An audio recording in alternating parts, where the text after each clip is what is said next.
Good morning, pool fans from wherever you're watching. We are back live here at the EuroTour Dutch Open, where we will be seeing who will crown himself as the winner. We're down to the business end of the tournament, the last 16, and our featured match today, as you can see in your screen, is Dennis Laskovski from Germany versus Ferdi Ozdemir from Turkey. My name is Arya Sorabi. I will be talking you throughout this match. Don't forget we have another live stream completely free on YouTube, table number 1, where you can follow the action live. If you've just joined us for this event and you've not followed the proceedings, it's 2 breaks per player. So the format is 2 players each, 2 breaks each. And as it was Dennis who won the leg, he will kick off this last 16 match.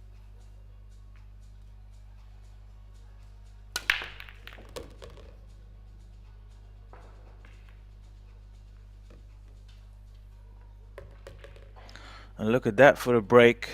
Very solid contact on the 1. Textbook hit in terms of hitting the 1 exactly where he was aiming at. You will see this happen a lot. A lot of the players will use the cut break. It is the 3-point rule, which does mean you have to make at least, well, of course, 1 ball at least on your break. If not more, the better. And the 3-point rule also implies that at least 2 other balls have to pass the head string. So every ball that is potted is counted as 1 point. And you could see there, Dennis, his break, well, is as good as he could have hoped for. The 6 is a little bit congested, but of course the 8 being there over the hole, it shouldn't cause him any sort of trouble. With this angle, he's left himself on the 5. He could opt to play up and down for the 6 in the side pocket. He doesn't have to do that, of course. Well, he's aiming low in the cue ball, so he's gonna draw back to the side rail, up table, aided with a side spin, so this is absolutely perfect on the 6. He needs to make sure that he draws his cue ball back, just in case if the 6 does follow the 8, that he will not snooker himself on the 7. I'm sure he will try to make sure that the 6 can be controlled. Yeah, you could see there, that's wise thinking. Made sure his cue ball would come back far enough to be able to see the 7. And like I said, his break off was, well, pretty much perfect, really. And this is exactly what you hope for when you're starting off a match. Of course, these players at the TV table have to wait a little bit longer, as the rest of the field have already kick-started their matches, just to make sure that everyone is aligned. We have a whole TV production for you guys to provide you with this quality stream. But this is Dennis with a very clean break and run, hoping to repeat that feature.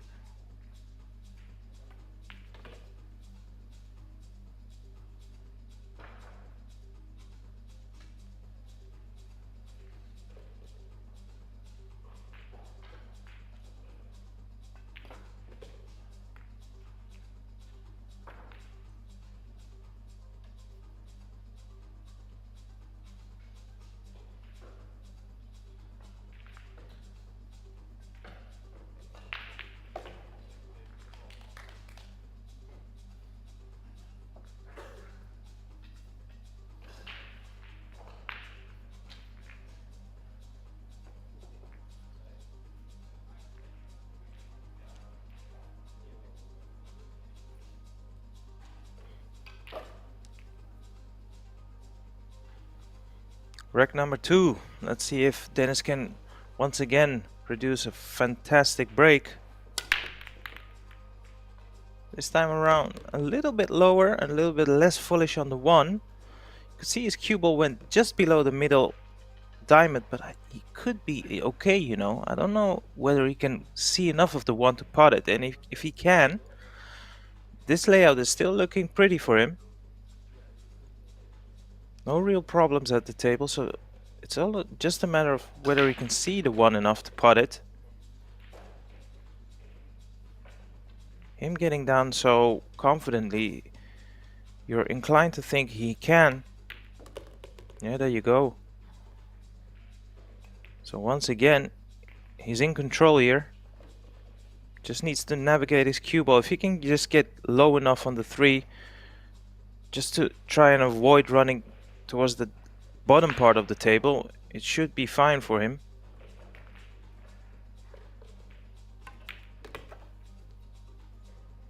Needs that cue ball to travel a bit further. He's still okay, of course, with this angle. He can maneuver his cue ball, but he was desperately trying to avoid going the bottom part of the table. Now he needs to navigate his cue ball. The 9 and the 8 are a little bit in his way. He could potentially go in between the 9 and the 8, use some left side spin of the bottom rail.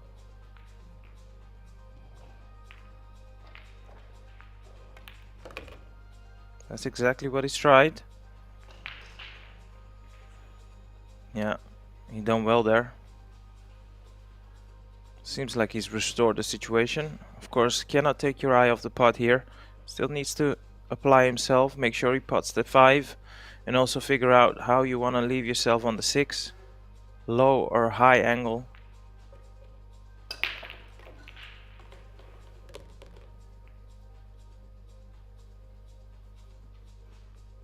That seems to be perfect to me. Pretty much where the cue ball is sitting right now would be ideal on the 7. So anywhere near the vicinity of the middle of the table should do the trick.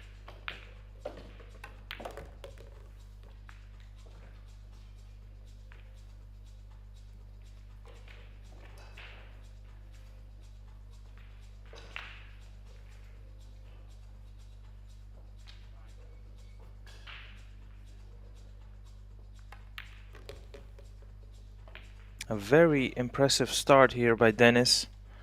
No mistakes, perfect start, perfect 2 breaks. It's all you can ask for, really.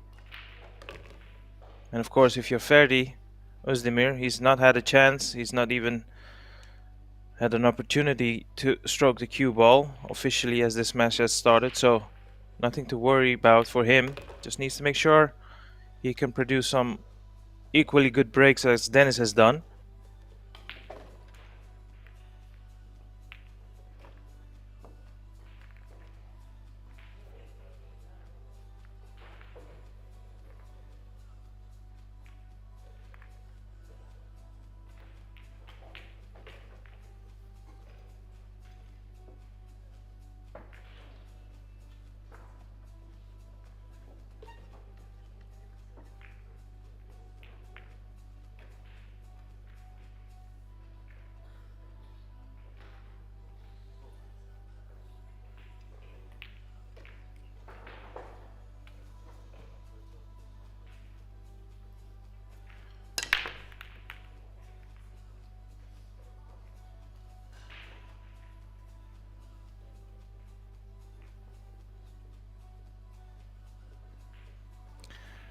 As Ferdi attempts his first break, comes up dry.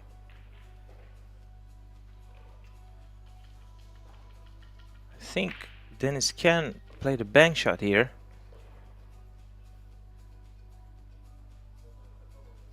Not so sure whether the safety option is anywhere near as easy. Not that I will imply that this bank shot is easy, but for these players, it is a pretty straightforward bank shot.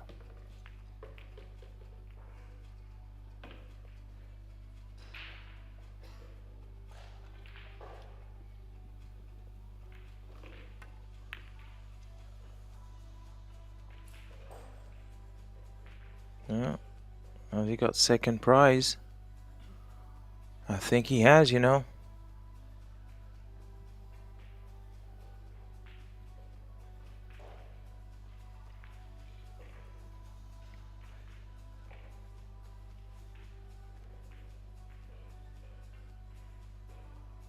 Ferdi Ozdemir forced to play off 2 rails.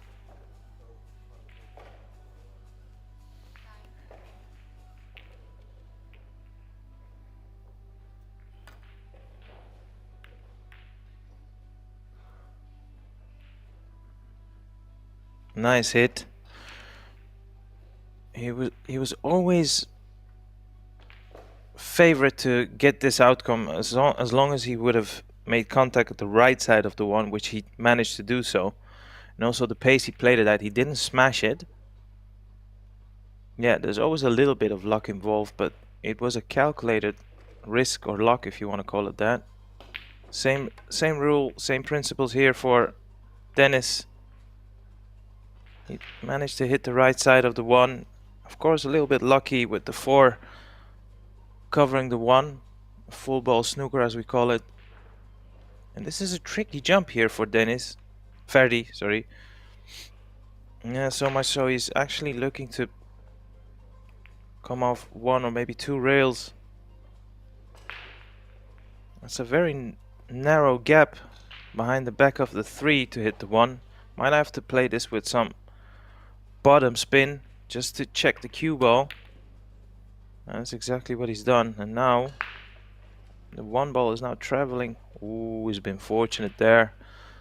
He's hit the 8, and I don't think Dennis can see an edge of the 1. Or can he? Because the 5 ball is sitting in front of the hole. So if he can see the edge of the 1, he can send the 1 onto the 5, pot the 5, and have position on the 1. Yeah, you can see the edge. You can clearly see that. It actually is a chance now.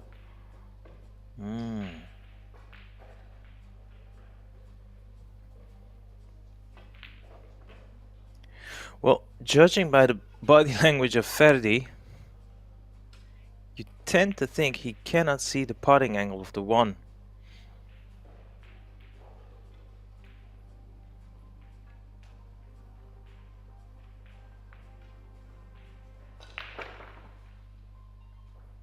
What's he looking at here? Can he possibly pot the 1 off the 3 ball here? Doesn't seem on to me. So maybe he's trying to control the 1 and play safe.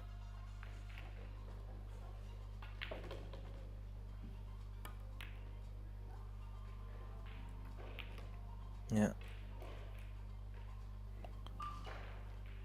And he might have been unfortunate there. I think Dennis can see the 1 to pot it.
It's the 6 onto the 7 that needs a little bit of care and attention, of course. But so far, Dennis has looked very solid.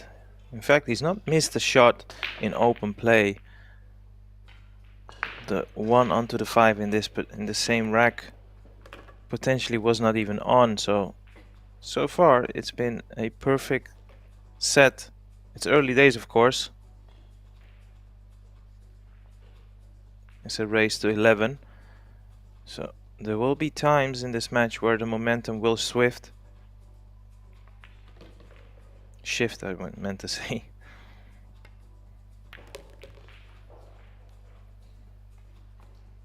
That was a nicely controlled shot there.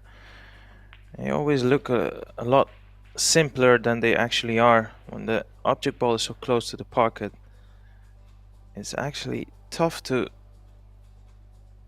navigate your cue ball. I think he's landed very nicely on the 6 ball. Just needs to make sure he draws back the cue enough to be able to see the 7. And now he's got options. If he does not fancy this 7 into the side pocket, he can play a snooker behind the 9. I would always go for this one, and I think he will do as well. And in fact, if I was his opponent and he's playing safe here, that would encourage me.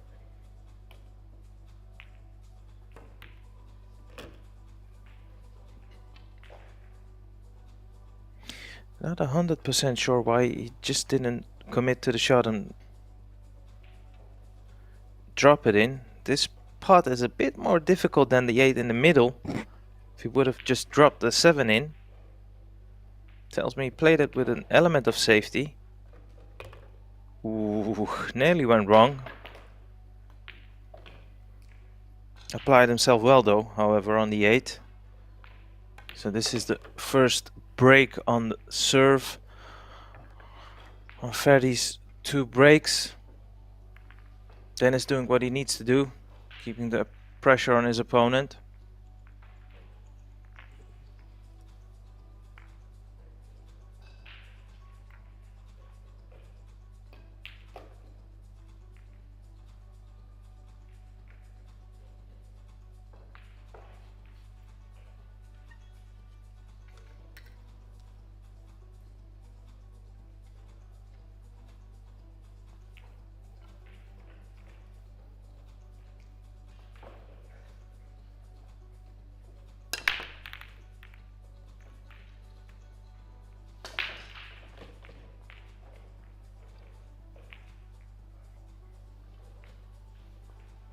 Once again, a dry break by Ferdi.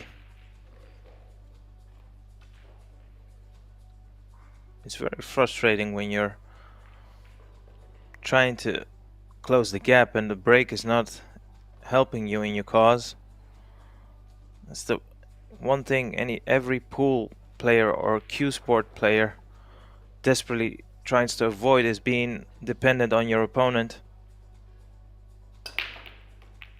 There's so much used to dictate the table, control the cue ball, create your own luck, create your own wins. But in this scenario, it's the waiting game for Ferdi.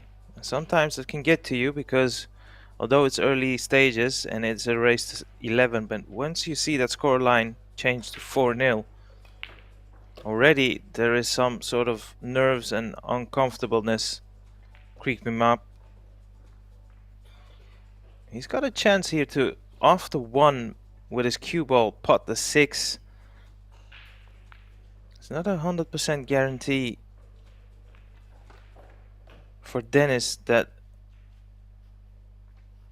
Dennis will not pot, Ferdi will not pot something. Yeah, that's exactly what's happened, but the 1 is traveled too far. And with the 4 or 5 balls in his way, he'll be happy to even see a portion of the 1. And I think he can just get through to the 1. Limited with his cue ball, of course, so might have to play the dumb shot. Send his cue ball toward the right side of the table and the 1 to the left side, and try to use the 4 balls in the middle of the table to hook his opponent.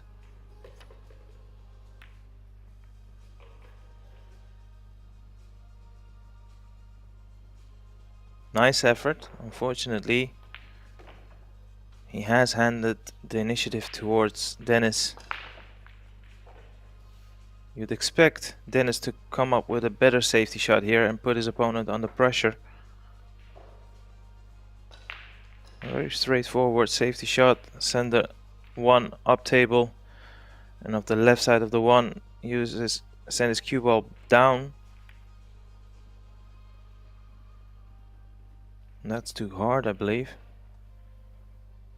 I mean, sure, Ferdi cannot see the putting angle, but he'll be a little bit disappointed there, Dennis. He had a golden opportunity to put his opponent in some trouble.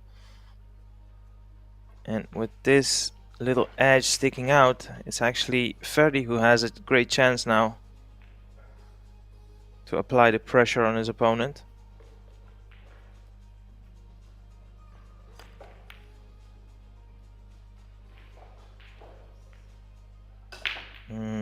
The dreaded knuckle.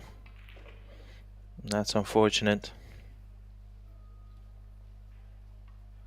One might say he had no business even going anywhere near the middle pocket, but of course he was a bit limited with his options. And it's always unfortunate to see the cue ball hit the knuckle.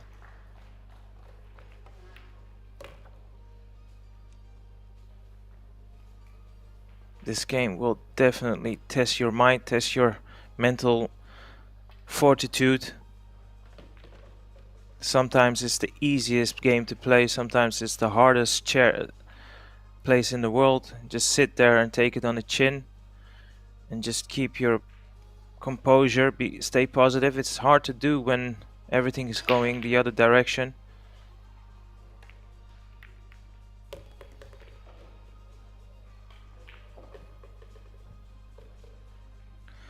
Lost his 2-ball there, tried to control it. He played the right shot, but unfortunately the thin contact on the 5-ball has now made this cutback a little bit harder.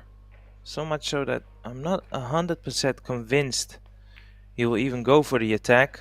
Of course, he's got multiple safety options as well.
Yeah, I said it a little earlier.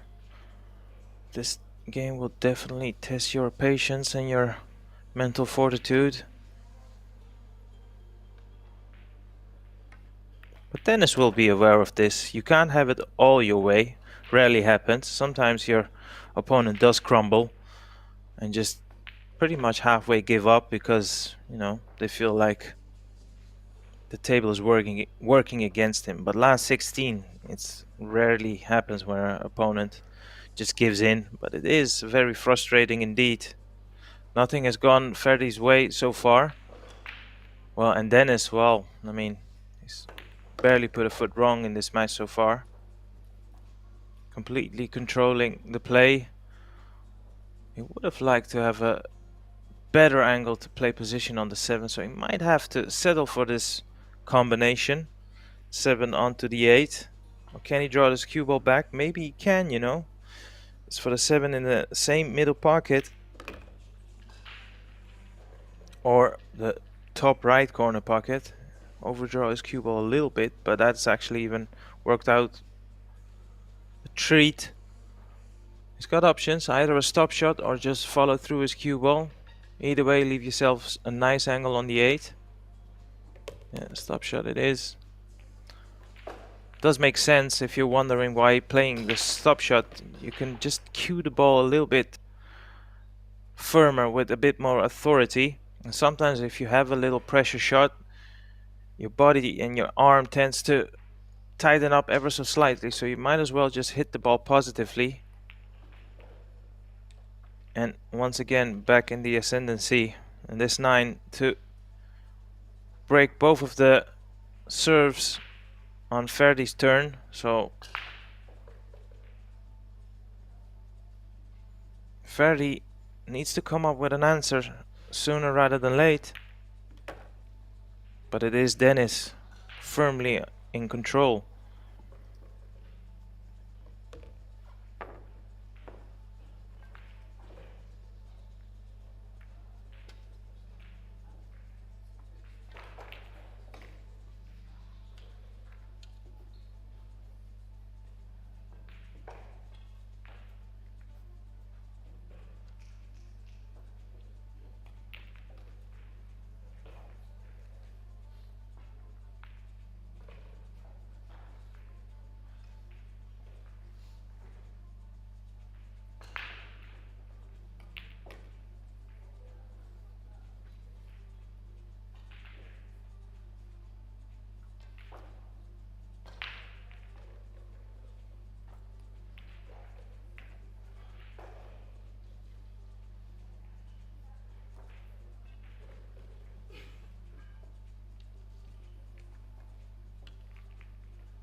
Dennis back, breaking twice.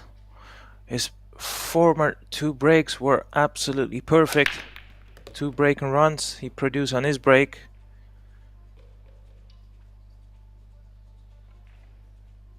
It's not a dry break, and I believe it is a legal break. It's gonna be a tough cutback if he wants to attack. No, he has come down to have a look at the... Or has he? I think he's gonna play safe. He was just trying to figure out where to send his cue ball. He's playing safe.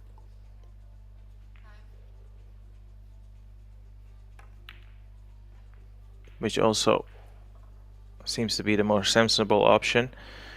And I'll tell you what, he's controlled his 1 ball perfectly here, because with the 3 sitting there, the jump, the possible jump, becomes increasingly harder. So Ferdi is now more or less obliged to use 1 or maybe 2 rails just past the middle pocket. These type of shots can catch you out. At the same time, with the same token, if he does manage to hit a portion of the 1, he might pot it, you know.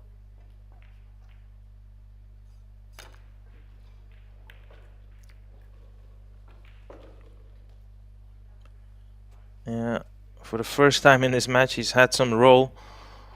The 1 is absolutely glued to the rail, and now even the bank shot, a possible bank shot, becomes very hard indeed. But that being said, of course, Dennis has now got the initiative to play once again a telling safety shot here.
Looking on this angle, I think he can just hold his cue ball, you know. If he can just play a slow drag shot, as we call it, the cue ball will just bounce off the side rail for the 4 into the opposite diagonal bottom left corner pocket. Well, he didn't really fancy the shot, but this option will do equally as fine. Just needs to make up his mind whether he wants to pot this in the middle pocket or hit it a bit firmer in the top left corner pocket. Both options present themselves easily enough for him. I think he's committed to the top left corner pocket.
Sometimes when you are commentating on a match, the play dictates itself. Not a lot you can add to it. It's just been flawless stuff so far by Dennis. Very impressive indeed. 5-0 up. Nearly halfway there.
As both players have returned after that timeout. Once again, Dennis with a successful break and another great opportunity to extend his lead. It seems like the first shot is highly likely going to be One of the most difficult shots in this rack. And I'm sure Dennis, as being very close to his home country, Germany, will have a lot of fans cheering him on, whether it's in the arena or watching the stream. What a perfect start this man has had. It's the best feeling out there when you're at the table and you're just in the zone, you're flowing. You don't see obstacles, just get down, execute, and almost take it for granted because you just feel like you cannot miss. Best feeling out there. Even this shot here, perfect angle on the 4 to navigate his cue ball. It doesn't have to overdraw this, but these are options he's presented himself. Either a high position on the 5 or drop back and take the 8 ball out of the equation just to make sure he cannot hook himself behind the 8.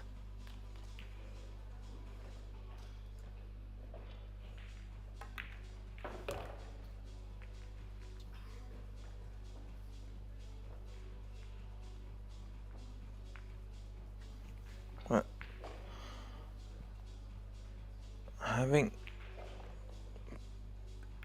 praised him so much, that in fact is his first error, and again he couldn't follow it up with a tight safety. I'll be disappointed with that visit.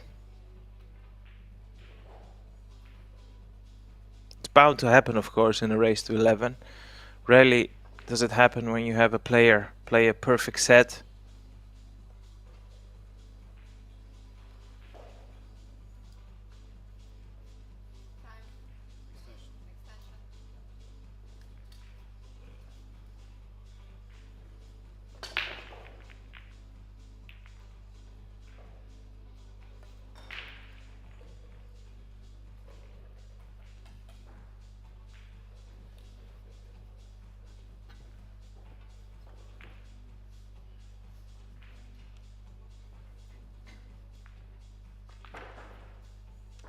Be interesting to see whether Dennis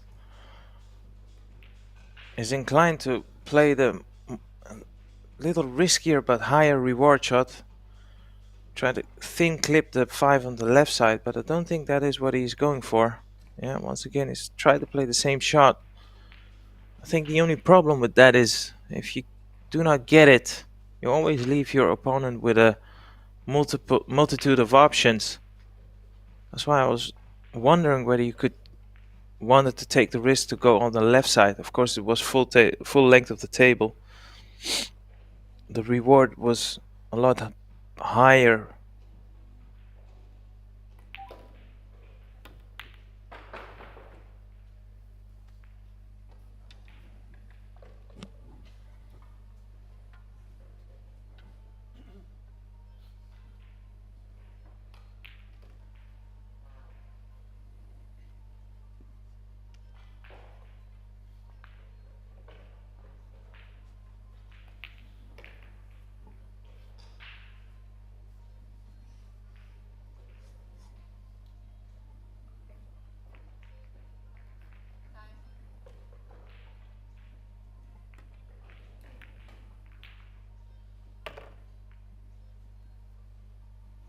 Wonderful shot there by Dennis. Unfortunately, however, for him, it's either going to be a bank shot, but I think Dennis has set his mind on playing a solid safety here. If he can control the 6 ball onto the bottom rail and use the 9 to possibly cover it, that's pretty much what he's tried to play there. And that's still okay. I mean, with 9 ball, you never know. Your opponent can go all out for attack and maybe bank the 6, but the main task when you're playing safe is, of course, absolutely guarantee you get the object ball safe. There is a bank shot on. Verdi not tempted by it.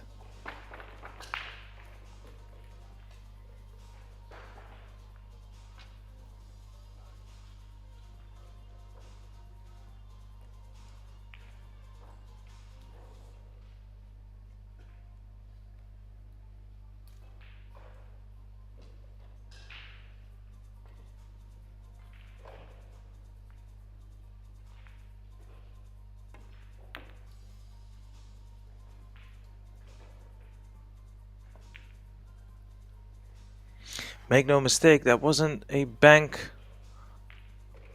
attempt. This time around, I'm not so sure whether Dennis will turn this pot option down. It's actually 30, my mistake.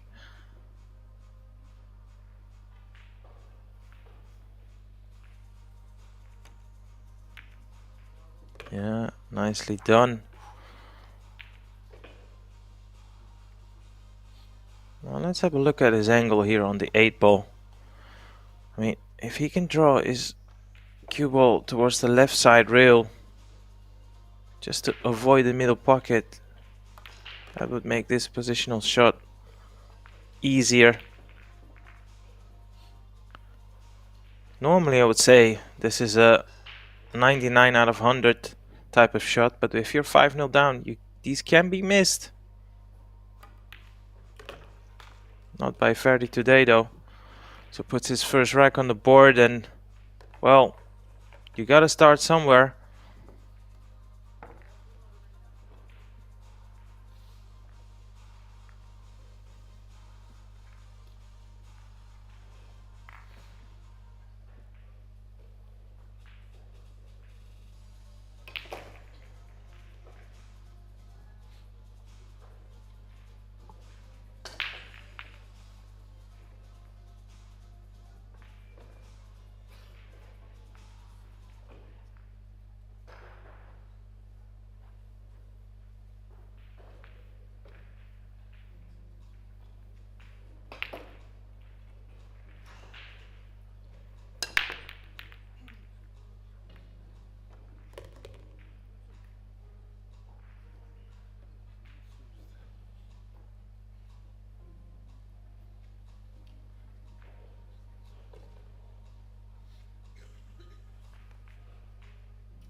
I mean, he should be able to send this cue ball all the way around the table using some right spin here.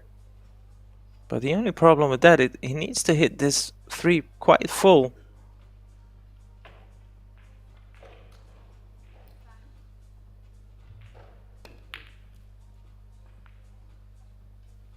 No, went the opposite way, tried to control the 3, and that is a magnificent shot. Just came up high enough to creep behind the 5. Very nicely worked out that shot by Dennis.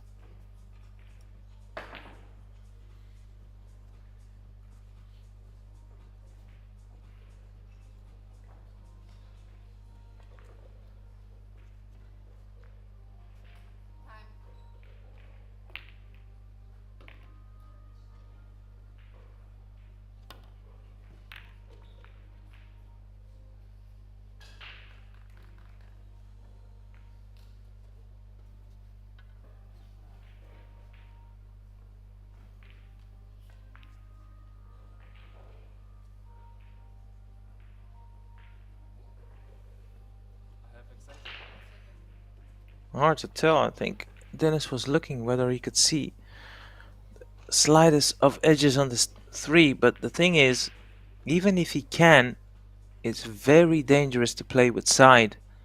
So he's trying to hit this 3 ball full, trying to control the cue ball, but it is very hard when you're as close as this to the side rail.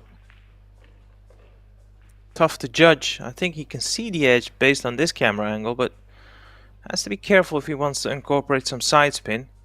No, it's a kick shot, nicely played, and the 6 did hit the rail after making contact, so a very good response indeed. Pretty much the best he could have done out of that situation.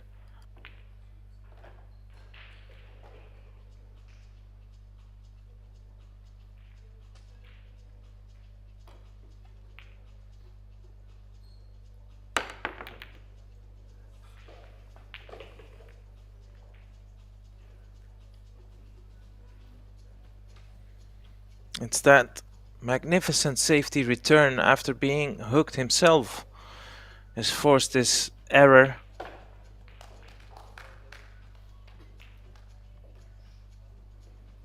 And now you tend to think there's nothing stopping Dennis for put another rack on the board.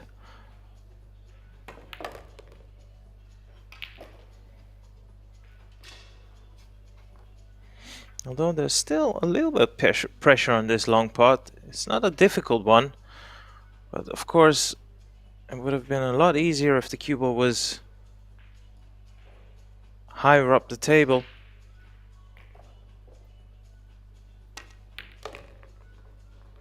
Nicely played.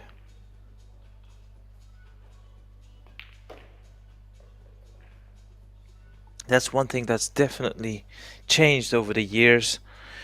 Back in the early days, you would have these famous legends of the sport where, you know, the mechanics was a little bit looser, but the modern day players, they all have pretty solid fundamentals, and fundamentals is something, it's a theme that, you know, occurs in any sport. It's something you work on as soon as you start out as a youngster. You need to build on solid fundamentals, and it will keep you in good stead for the rest of your career, whether you're playing it on a semi-professional level or amateur level. And that is a huge difference in the modern day game, where all the players have developed a solid skill level, and particularly on their fundamentals. Once again, a textbook clearance by Dennis, now 6-1 up past the midway point in this match. Still needs to win another 5 racks, of course, to book his place in the quarterfinals.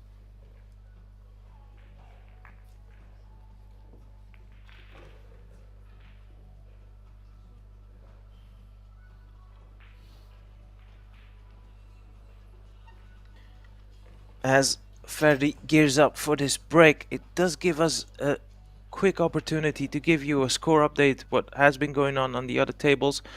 We do have the first player to book his place in the quarterfinal, and it's the Polish player Viktor Fortunski, who has beaten Yuri Pisklov 9-2.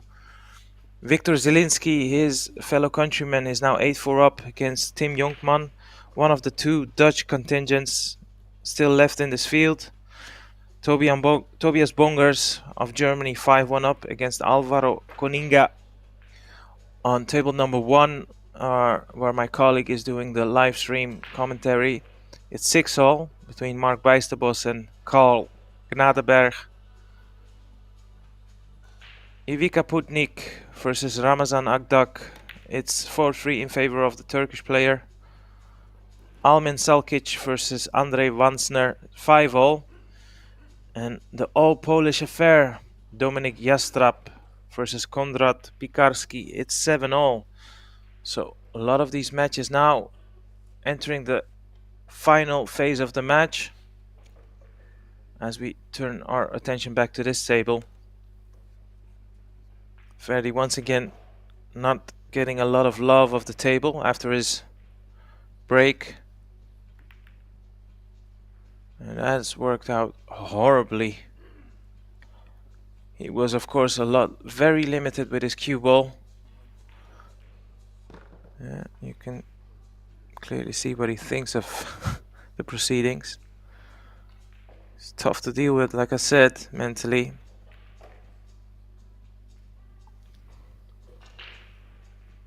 A lot of balls in his way for Dennis to play position on the 2. But he figured out a nice way to avoid all the balls.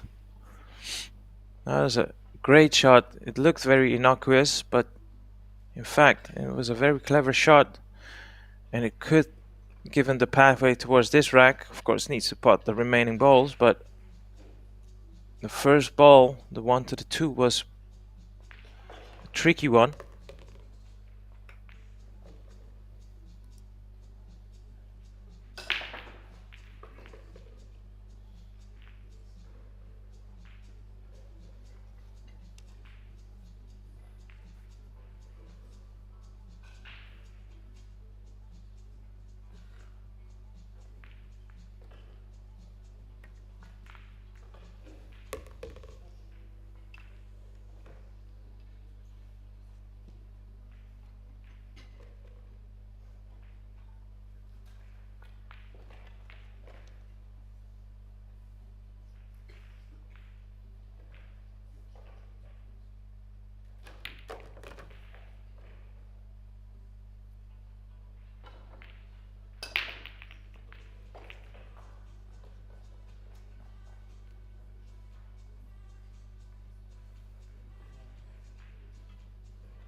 Dennis today is not in the mood to miss any easy shots.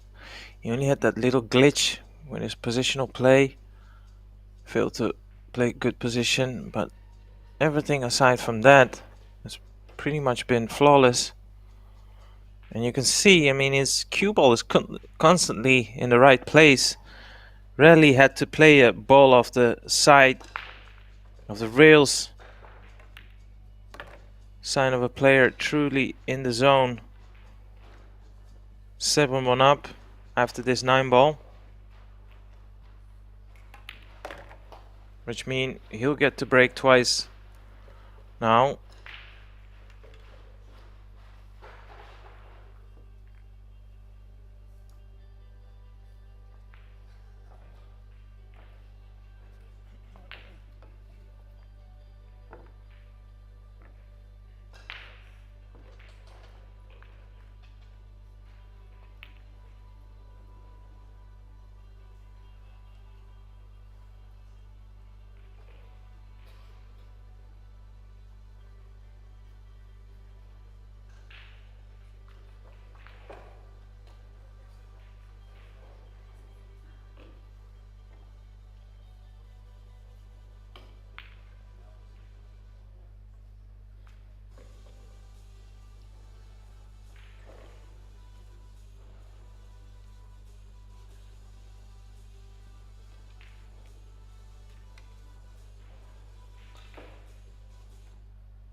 I'm just wondering what Ferdi will be thinking, sat in his chair.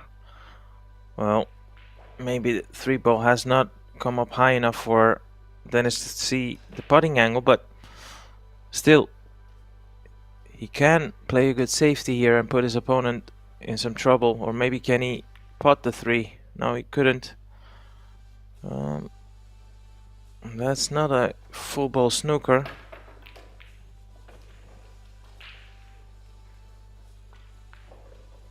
He's got options here, Ferdi.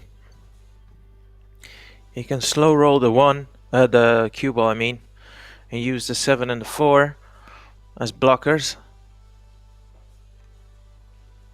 Can also create some distance. Then he needs to thin clip this 3-ball on either one of the sides.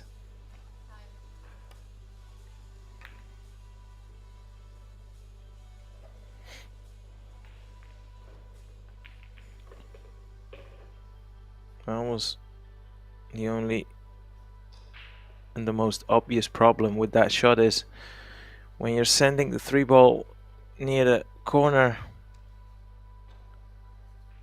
Well, at this level, sometimes you're asking for some trouble.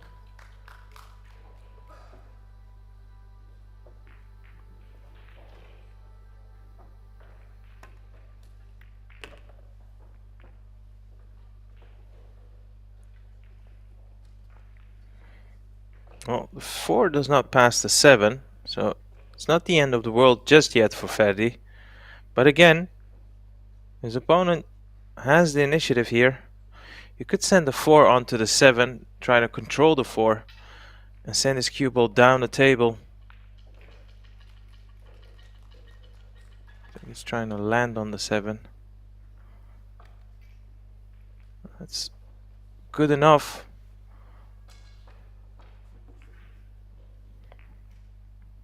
But it shouldn't be the hardest escape in the world.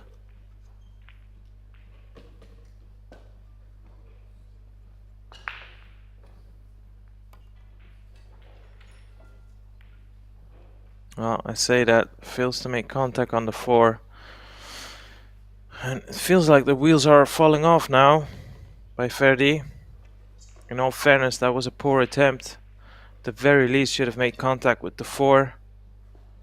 This is, well, a complete sellout, really. I mean, it's hard to see where this could go wrong. Particularly if you paid attention to this match, Dennis has barely made any mistakes. Even this positional shot, nice in close range on the 5 with a nice angle. He's completely dominating this match.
Clinical is the word that comes to mind.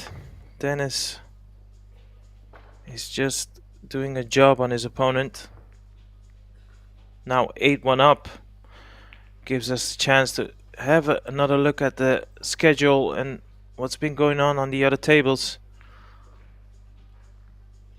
Viktor Fortunski won his match 11-2 against Yuri Pliskov, first player to go through to the quarterfinals. Tim Jonkman has clawed his way back a little bit. He was 4-8 down against Viktor Zielinski. It's now 6-8. One of the two Dutchmen still active in the field. Tobias Bongers 6-2 up against Alvaro Coninga. Ivica Putnik 5-4 up against Ramazan Agdak. That seems to be the only match with only 9 racks played so far. Andrzej Wasner 6-5 up against Elmin Salkic. In the all-Polish affair, Dominik Jastrab versus Konrad Pikarski 8-7 up in favor of Dominik Jastrab. Back to this table. Once again, Dennis with a very good break indeed. If he can keep up this breaking skill level, he's got a great chance in this tournament. He has created the most amount of chances on his break. And for as good as Ferdi can play, if your break is not working, and we've all been there as pool players, it's hard to make a fist of a match because you're always depending on your opponent. And it's been the polar opposite for Dennis. He's forced his opponent to make errors, but on his break, he's created multiple chances. This already is looking ominous. No problems on the table.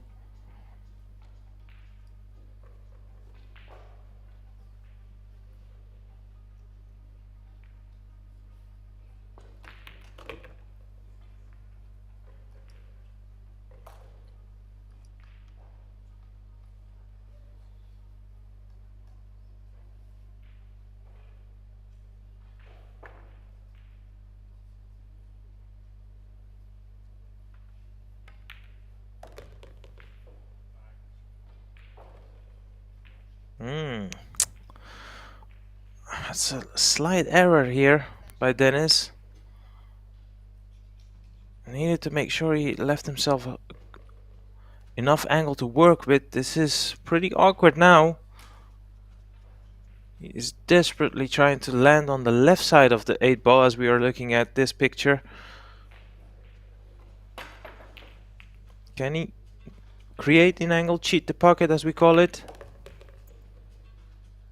Well, he was just okay. Made it a little bit more exciting than it needed to be. Still in prime control yet. He's got options. Most players prefer to use the second rail, so top rail, side spin, right side spin. Same with Dennis here. Easier way to control the cue ball. In perfectly on the 9. It's 9-1 up. Only 2 racks away to make light work of this final 16 match. And it's also something that, of course, there's no way to guarantee that you will have a match like that, but it's something that really is nice to have. If you have a quick one-sided match, it will save your energy for the quarterfinals and the remaining of the tournament. And of course today we will find out who's going to be the winner of this year's Predator Dutch Open. Well, it's hard to bet against Dennis now. 9-1 up. Ferdi has not had a lot of love from the table. He's not been enjoying his time out there. And his break, although he's potted, well, I was about to say his break that hasn't worked out, but in fact is as good as of a layout he's had all throughout this match. So needs to convert this break. no real reason for him not to clear up here. Of course, maybe the 5 to 6 can be a tricky positional shot.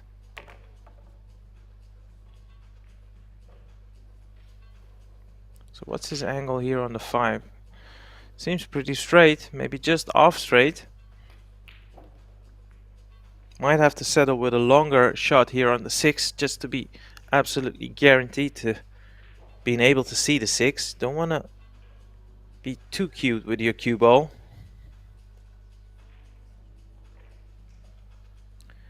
So if he can draw his cue ball back towards the center line of the table, just around there, we'll always have a guaranteed shot on the 6 here.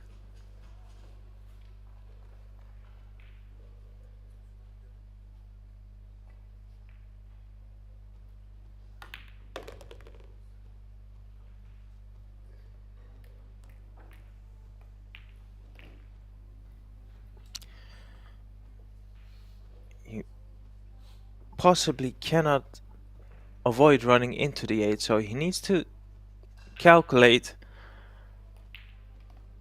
the path of the cue ball. If he can play this ball with a little bit of right spin, after he makes contact with the 8, it should send the cue ball back up table.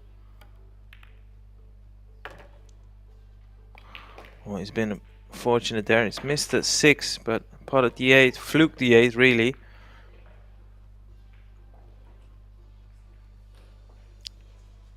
Still needs to take care of these last 3 balls. Good stroke needed here on the 6.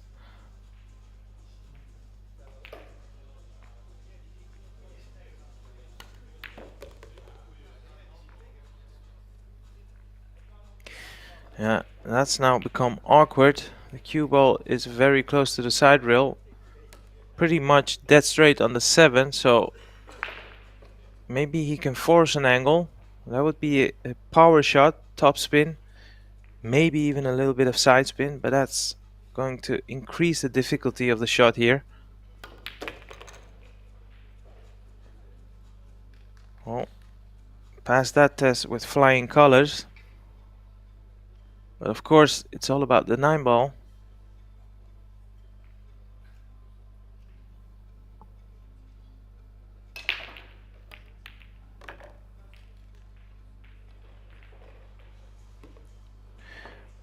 Six onto the 7 onto the 9 was impressive indeed.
Fairly should be able to see the putting angle on the 1 here.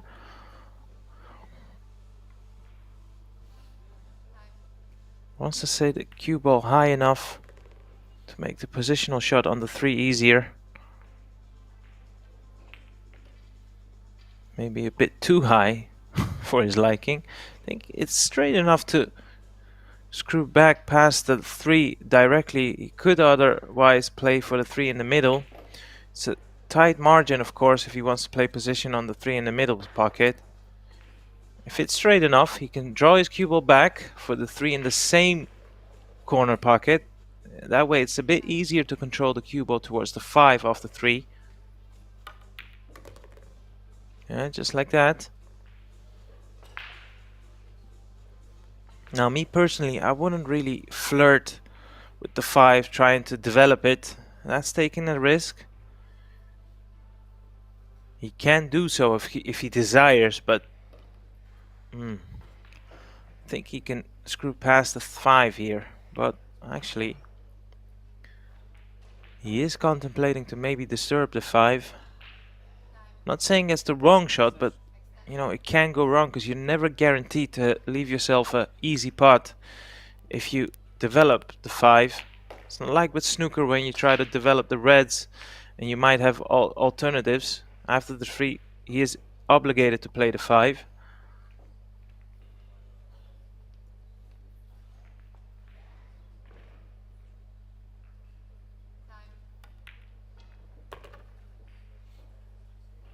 And that was always going to be the risk with that shot. And right now, I'm not so certain whether he can carry on attacking. I think, in fact, playing safe is probably the more sensible option.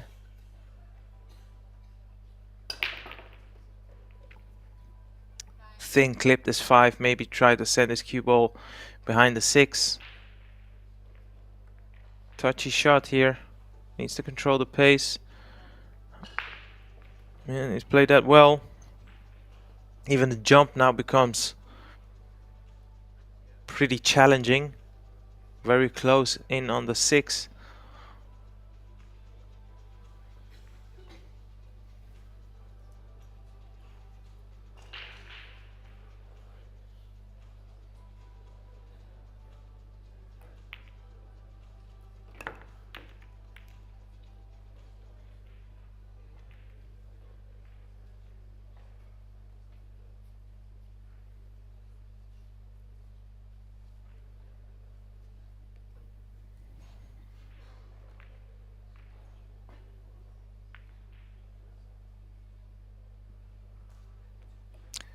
Has to be a little bit careful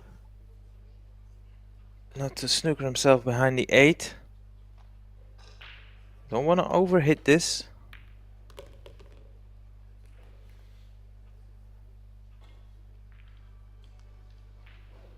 Don't know whether you can just screw past the left side of the 8. That'd be ideal. If not, the cue ball being pretty close to the 8, it might hamper his cueing in terms of side spin.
Pulls one rack back here, Ferdi. Still, of course, with his back firmly against the wall. Did what he needed to do. Convert his chances. But of course it is Dennis now with a chance to put himself on the hill.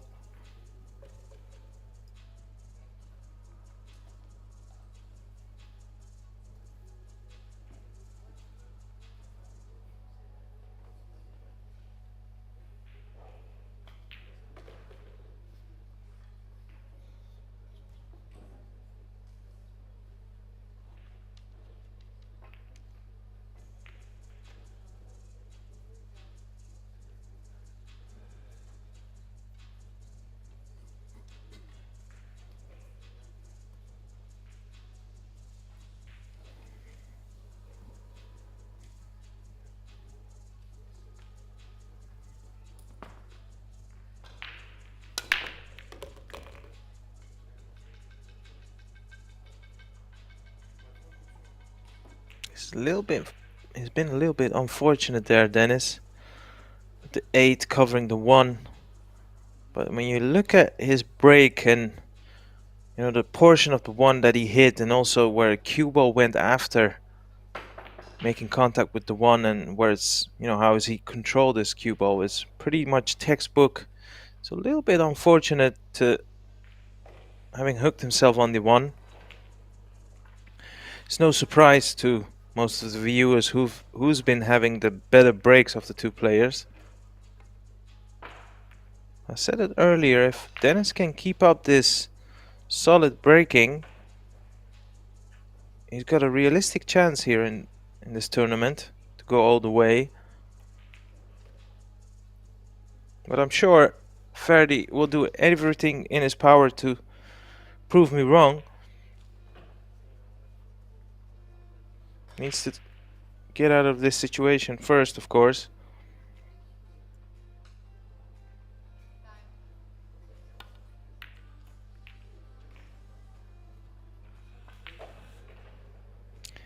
And that's not worked out. Dennis has got options here. He can follow this through with topspin or draw his cue ball back.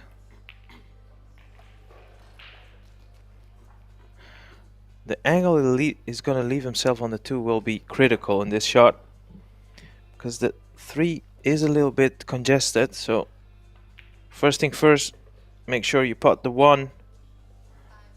But more interestingly, let's see where he can position his cue ball.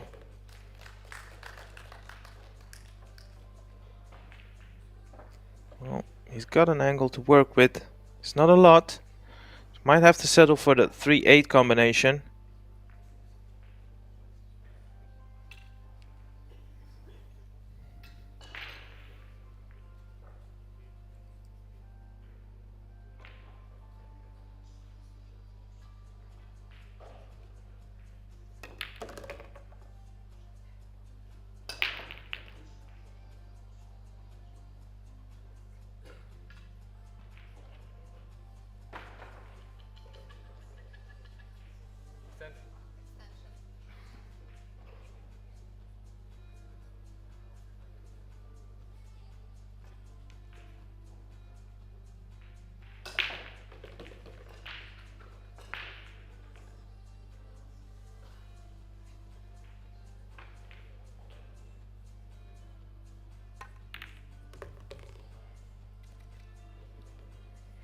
Nicely controlled the 3 ball here. And that looks pretty much ominous for Dennis to put himself on the hill. And I'm sure he can relax even further after taking care of this rack. The remaining 3 balls left at the table. It's not ideally on the 4 because it's pretty much straight, but luckily enough for him, the cue ball has come up far enough off the rail where he can inject a lot of power and side spin. So he should be able to cross the table. It's more or less a Z shot. Or is he going forward? I think he's going forward. No, I was wrong.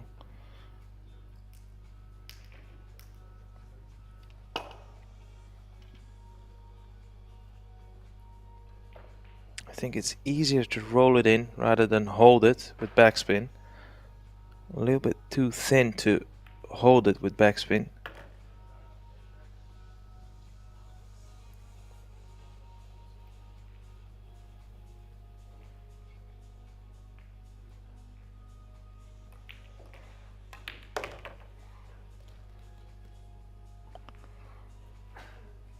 So, Denis Laskovsky 10-3 up with 1 more break to go.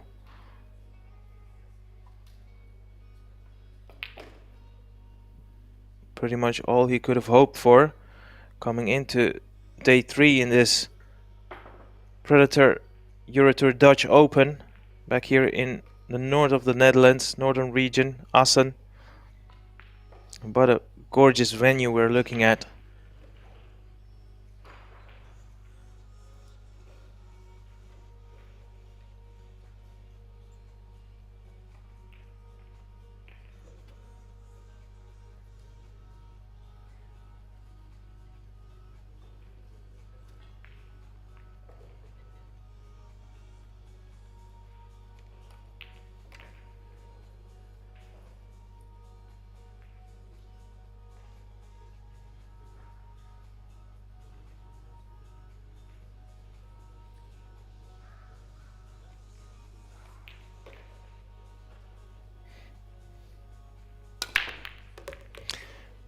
as we are paying close attention to this break. Brace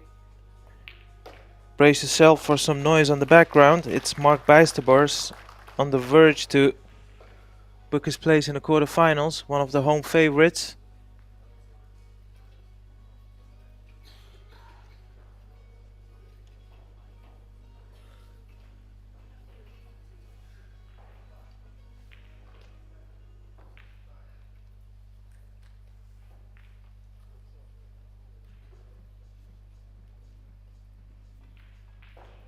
So Mark Bijsterboers also books his place in the quarterfinal. One of the two Dutchmen left in the field. Tim Jonkman, however, against Victor Zielinski. It's now 8-all in that match.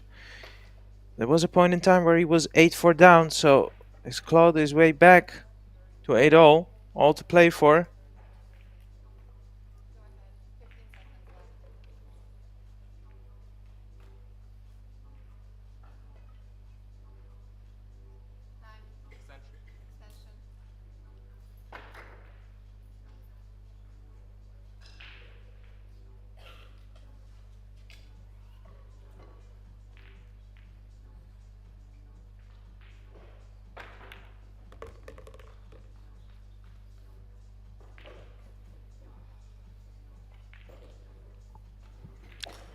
That's gone a bit awkward there for Dennis. Can still pot this too, of course. And maybe I can use the 4 and the 7 to play position on the 4, but it's far from easy. Yeah, he's gonna play safe. Managed to control the 2 well there.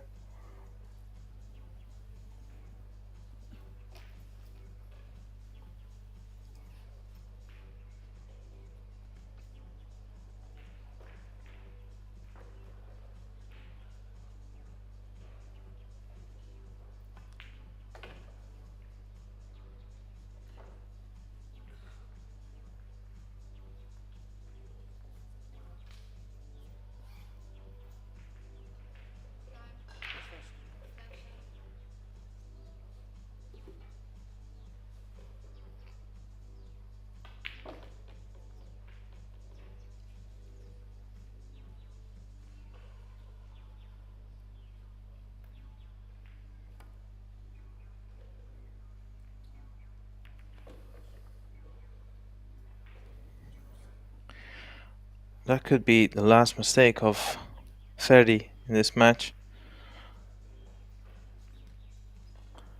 Such has been the complexion of this match. Dennis has been very clinical with his opportunities.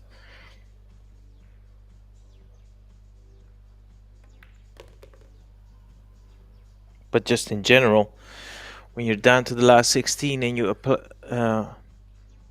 appoint these players a ball in hand, usually it will result in end of the rack. So Dennis is looking to book his place in the quarterfinals with a very comfortable win at the end.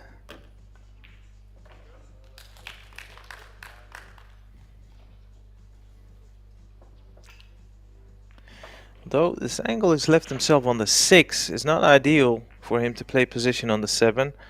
I'm sure he would have loved to avoid going for a potential combination, the 7 onto the 8.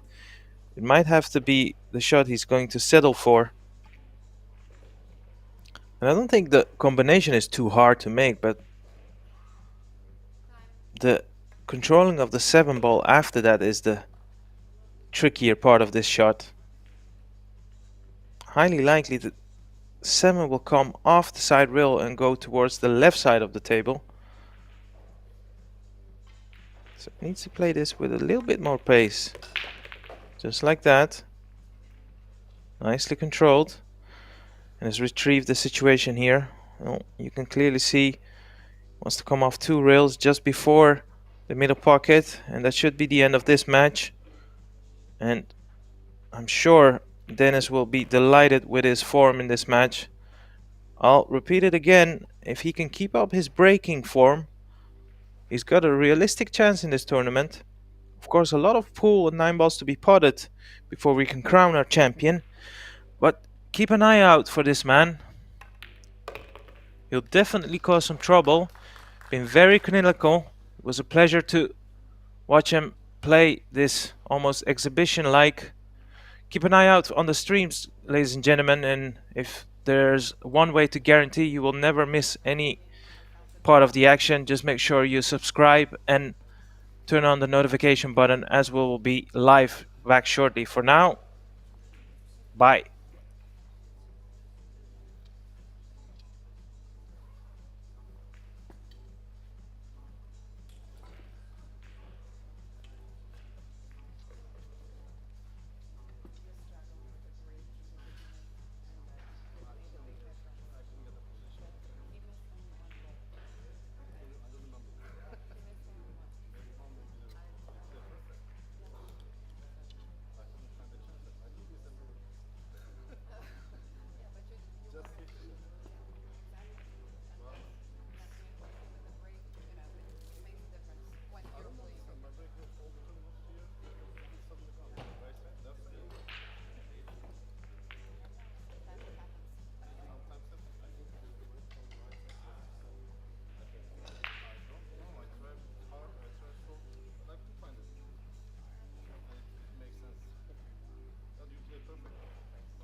Hello everybody, welcome back. We are down to the business end of the men's Predator EuroTour here in Assen, Netherlands for the Predator Dutch Open quarterfinal stages. Races to 11.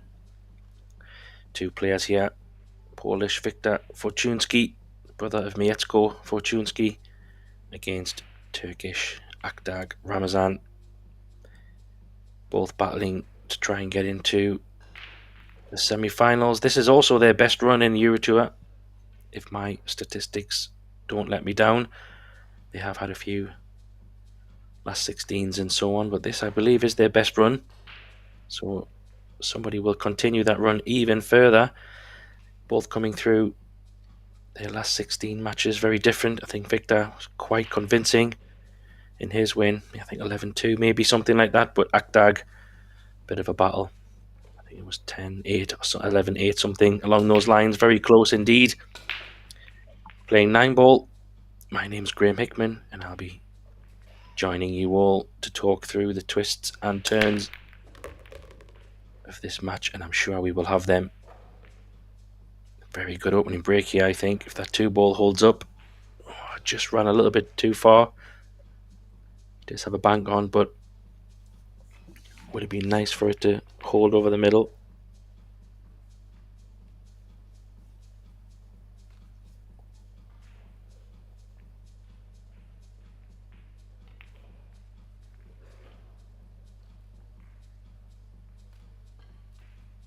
Depends how aggressive he wants to play. Not really. You can hide behind the balls if he chooses. There's a good bit of cover here. How's the pace behind the 5? Looks good. That's a great first safety shot.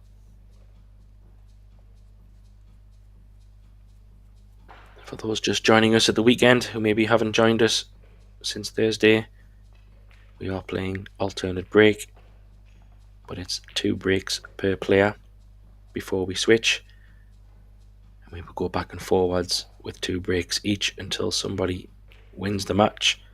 3-point rule in operation as well, so players do need to make 3 points for a break to be deemed as legal, and you make those points by pocketing the balls, which is 1 point per pot, or a ball going above the break line. So long as you make a combination of 3 points, everything will be fine. Good kick there by Akdag. Hasn't really left anything on, but Fortunski will be looking for some cover.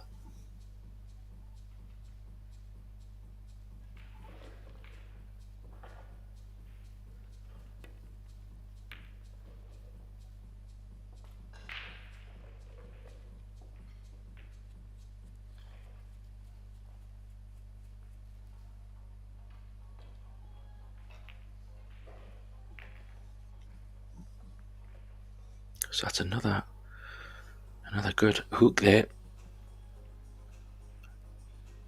Good things can happen here if he catches this 2-ball. He's played it very pacey, but it's a half chance here. I think this 2-ball will be going into those 3 balls together on the left side of the table. Don't think he can avoid them should he choose to go for the pot.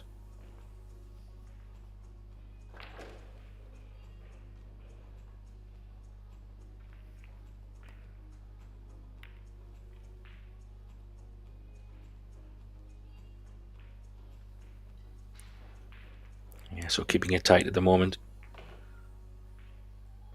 3 good safety shots so far.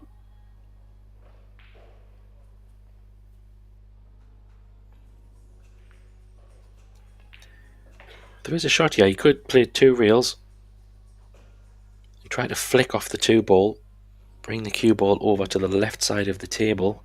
2-ball might stay around where it is. Oh, he went straight into the 2. How's the look? It's not bad.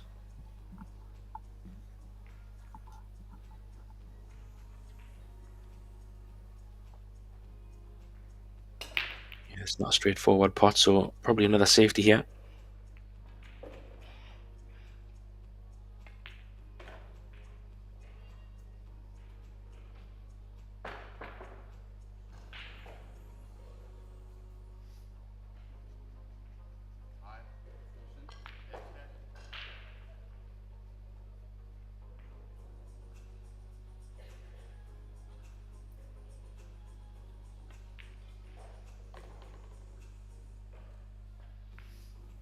he could kind of cross bank this maybe. He's playing it pretty full, so he's going for this.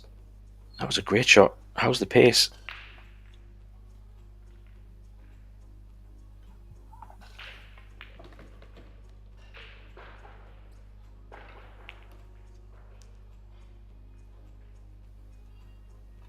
Yeah, there wasn't really much more you could do with that. So playing, is he going to go for this one as well? We went for the 2. Maybe he thought just pot the 2 and play a good safety. Good safety is what he's played. 3 or 4 top draw safety shots by Fortunski here. This is a tricky one. Just wondering if he can...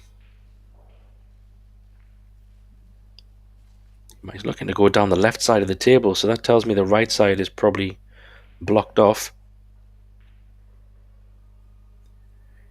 Yeah, I'm not sure I like this left side of the table option. It's quite tricky to hit. I'm not sure what safety he's going to get on the back of it. Could be tough. Wow, this is going to be great. What a result there. That could have went anywhere really. It was a good hit, but I don't think you expected to leave the balls in that position for sure. So jump shot coming. First look at the jump cue from the ball.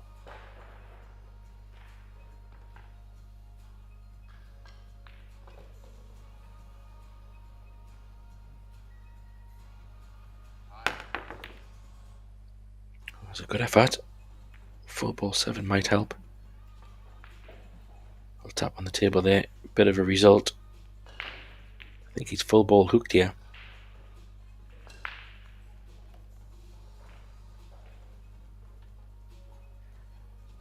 Oh, jump shot coming for Akdag as well here.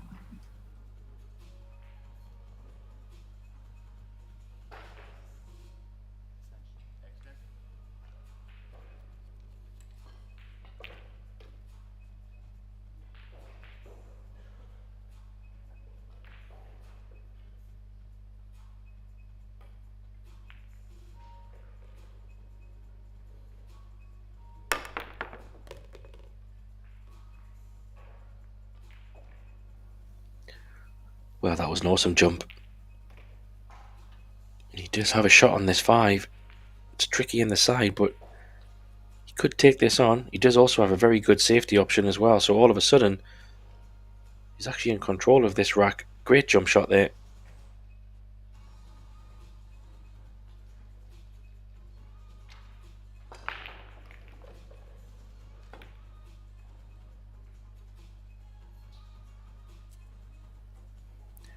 Well, I decided not to go for it.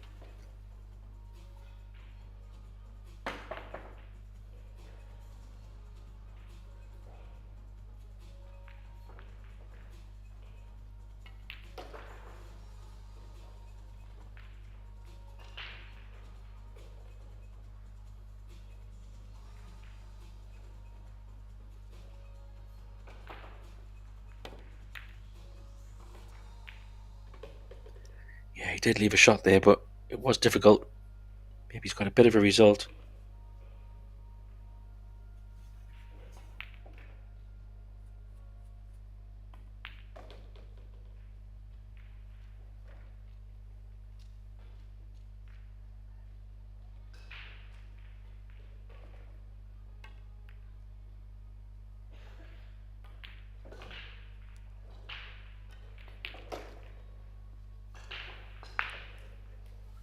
I think he's left an edge.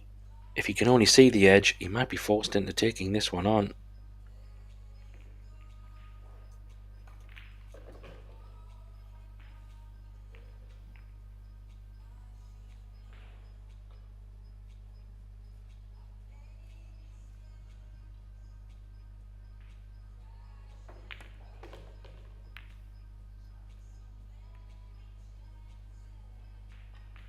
It's a good kick. Very good. Another jump shot opportunity here.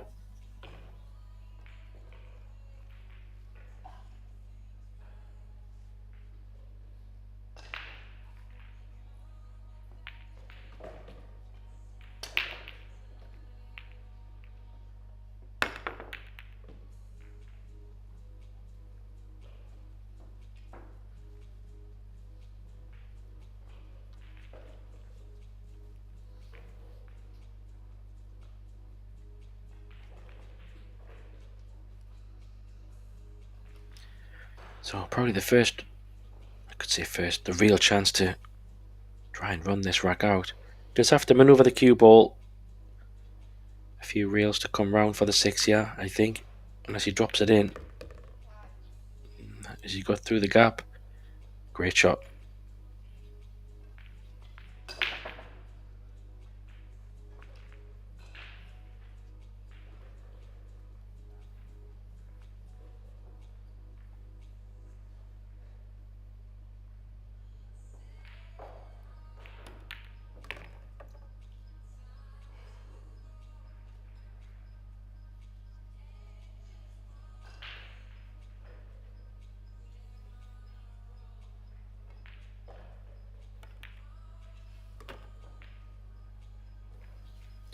It's been a pretty good first opening rack, I have to say. Some great safety shots, some good jump shots, a little bit of twist and turn and control, but first real chance, probably has to be said, has fallen to Fortunski. It looks like he's going to capitalise here.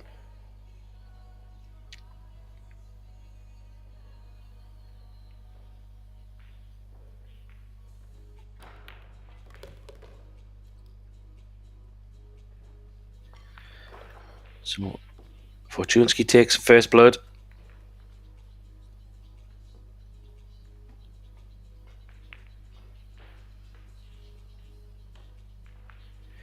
Just adjusting something on the table. I think the light was flickering or something. Maybe better just to turn it off for the moment. So another break coming for Fortunski.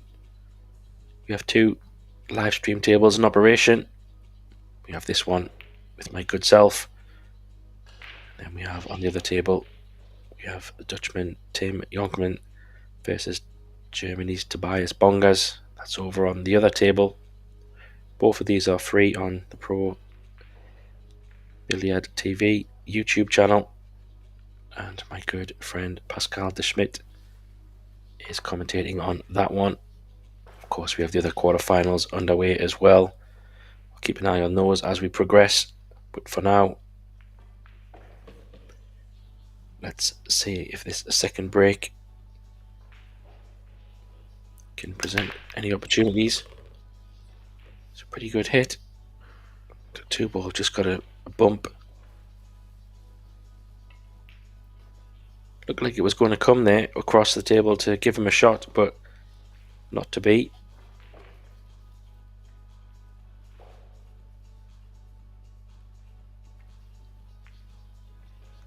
Safety option doesn't look so straightforward either, so yeah, it's an interesting shot this. Either side of the 2 that he plays doesn't really present any, well, what appears doesn't present anything. I mean, he could play some kind of carom into the 6 ball maybe.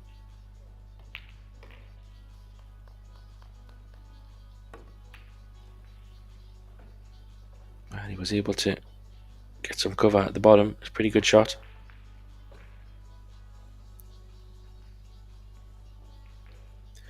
Yeah, it's an important kick, this one. I don't expect Akdag to not make contact with something here.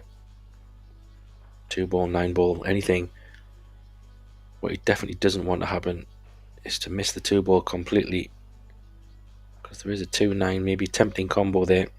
I don't expect him to miss the balls. Scratch though. Where's the 2 ball going?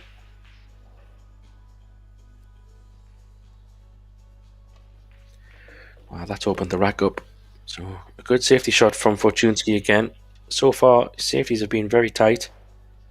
Ball in hand with a wide open table here. No major, nothing major jumping out in terms of complication. Maybe 4 to 5. However, 2, 3 and 4 are pretty well connected, so he's going to leave a nice angle here on the 4 to come down table for the 5. Depending how straight he is, he might just roll this through about a foot or so. Yeah, perfect.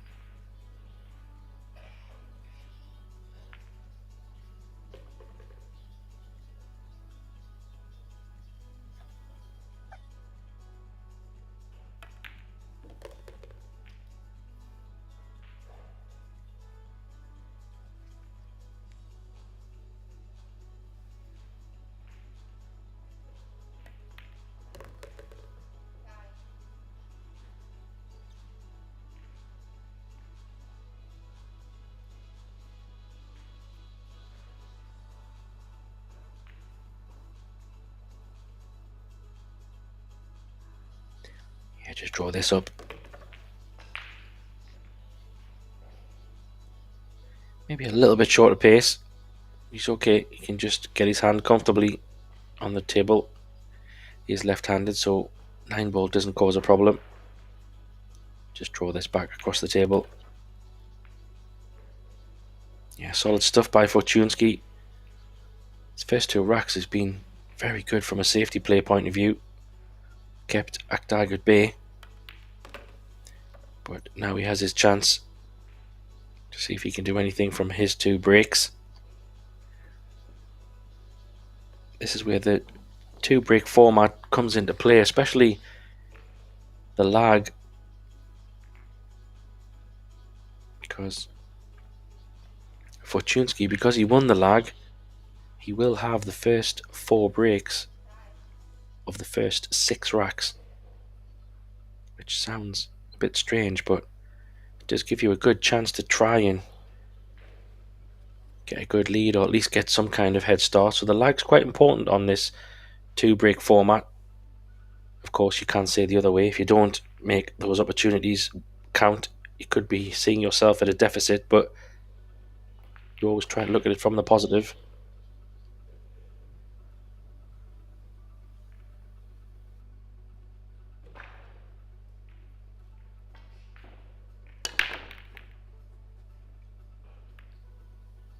He lost the cue ball there, didn't make the 1 or the wing ball.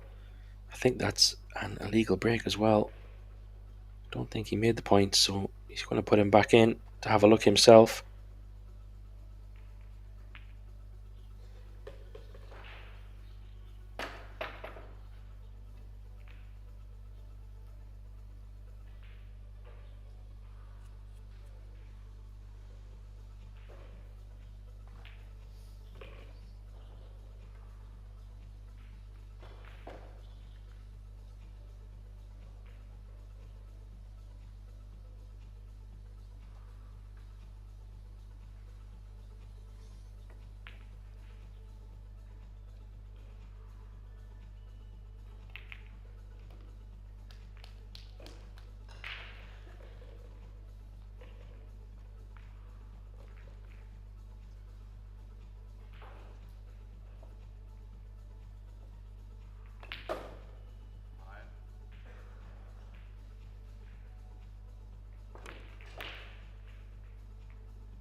Another good safety here, I think.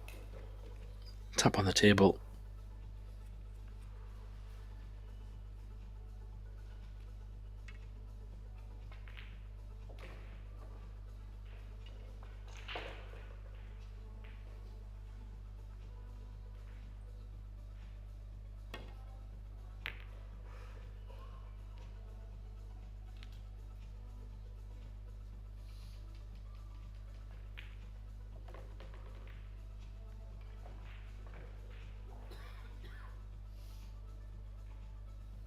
Yeah, maybe jump this one. I like that option. If he catches the bottom side of the 1, might be able to get the cue ball back down table for a little bit of cover.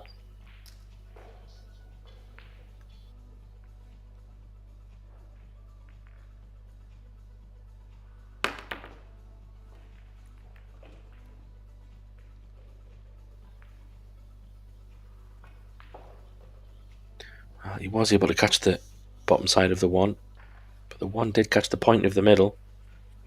I think you can see half a ball. I don't think you can pot this. Could be wrong. Sometimes it can be deceiving.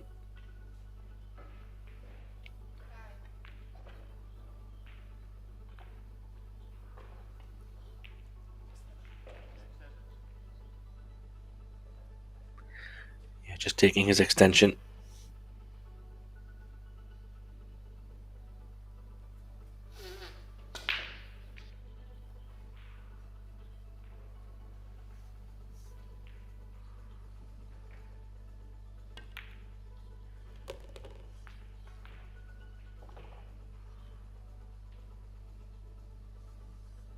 So he could pot it. So this is Maybe a half chance here. The 3 ball, you can see next to the 9 does go. Just need to take the cue ball up table and back down. How's the pace? Decided to go to the right side of the table.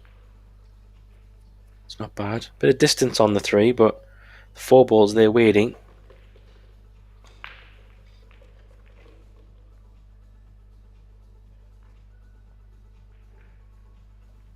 He could try to run this through off 2 rails, or he could just punch it, stun it across. He just decided just to roll it in. There's a few options there, really. Still needs to find probably one more good shot here.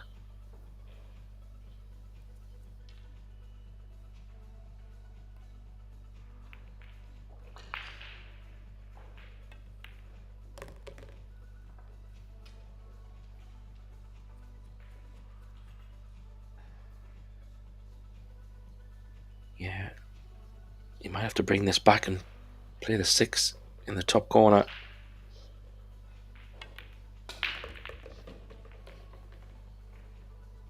Yeah, it's not the best angle. Oh, he's got plenty angle. He takes it on, he can run up the table. He might play a safety behind the 8 ball here. Yeah, he didn't really land where he wanted on the 6, so elected for a very tight safety behind the 8, which can be just as good. The only risky part is you do let your opponent come back to the table. And as we know, in rotation and 9 ball, anything can happen. It's not a call shot game, so very difficult to hit this 6, of course. You never know.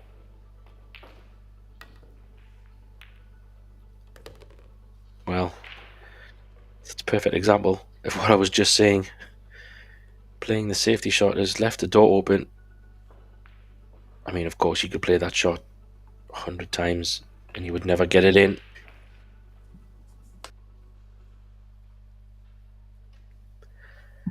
However, typically, the one time you don't want your opponent to make it, they seem to make it. Big shot this to steal this rack for me. What a great shot. Akdag will be wounded.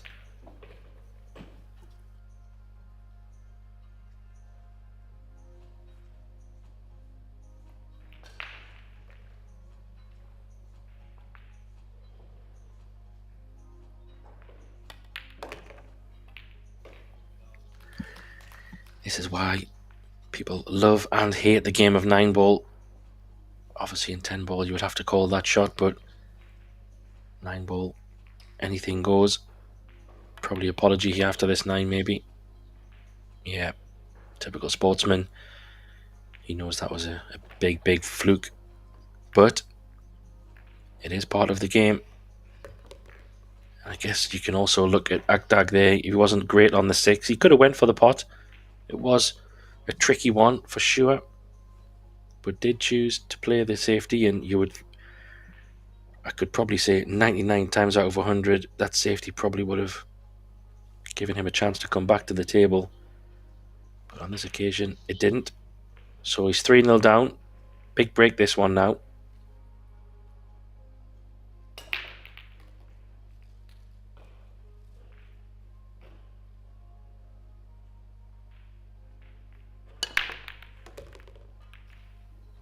It's a better hit. Gets the wing ball, makes the points. Where's the 1 going?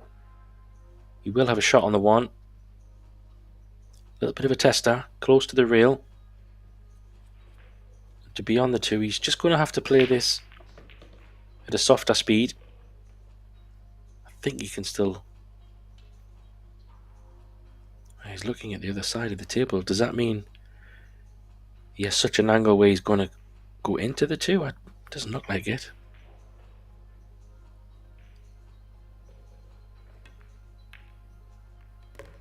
Maybe he was just...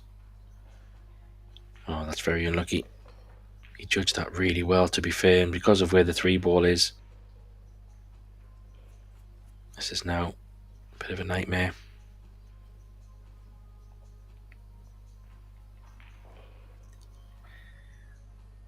It's always these kind of moments. What do you do? Just pot the ball, then play safe, or do you play safe now? This is not easy by any means. I think he's okay stretching, but can't really do a great deal here.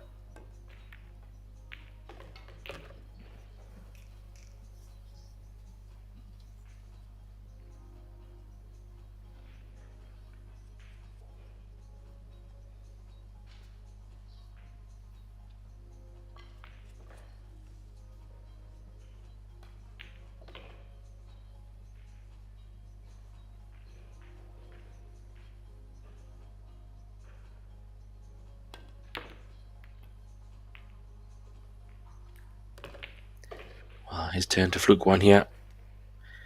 Might be forced into a 5-9 combo.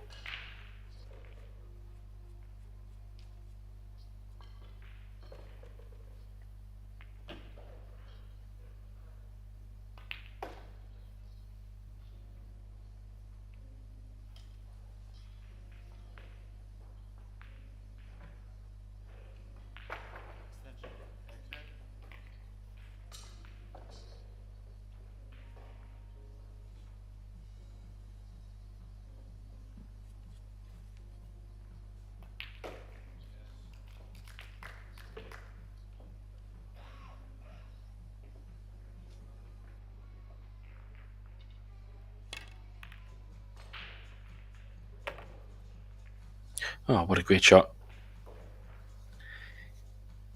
That was an excellent shot. Kind of forced into it a little bit, but executed very well. Managed to get one back on the board. So 3 racks to 1. And in the other table, the German Tobias Bongas is 4 racks to 1 for the good against the Dutch Tim Jonkerman. 4-2. It's just refreshed there. So actually, Dutchman got one back. Still very early days in all these matches.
That's a good shot.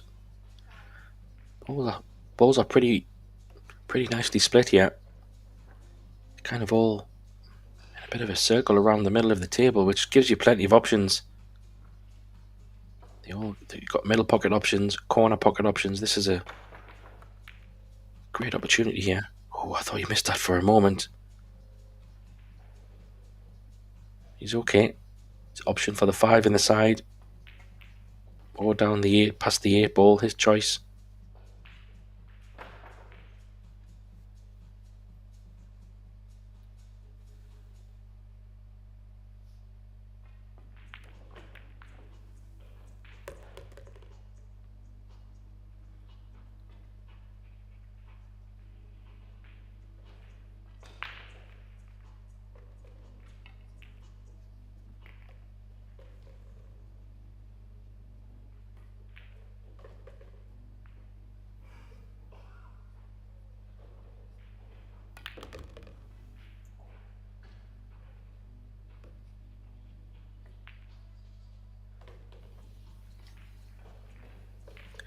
Yeah, just one more shot to play. This 6 is obviously very easy. He's got a few options here. He's just checking, can he play it off the long rail, down off the short rail, and straight back up to the left side of the 9, or is he trying to draw it? Yeah, he's just going to draw it instead of risking going up and down.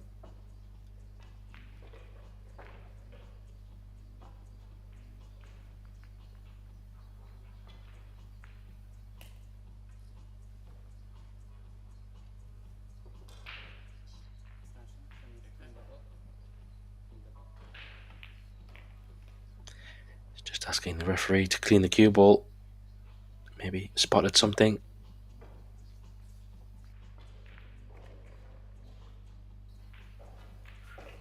Not a bad moment just to compose yourself. This is probably the big shot in this rack.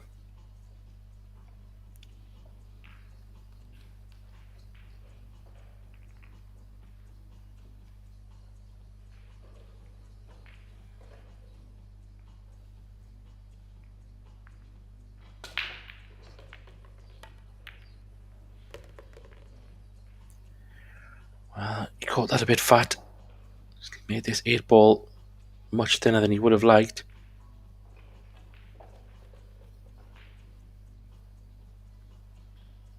This is definitely more missable than it would be if he was straighter on it. He's played it well though. It's going to be close to the rail but comfortable enough. Just stun this one in or roll it through, however player preference.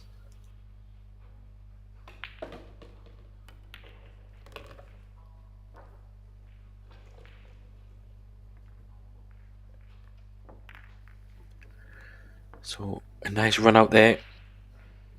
Keeps Akdag at bay.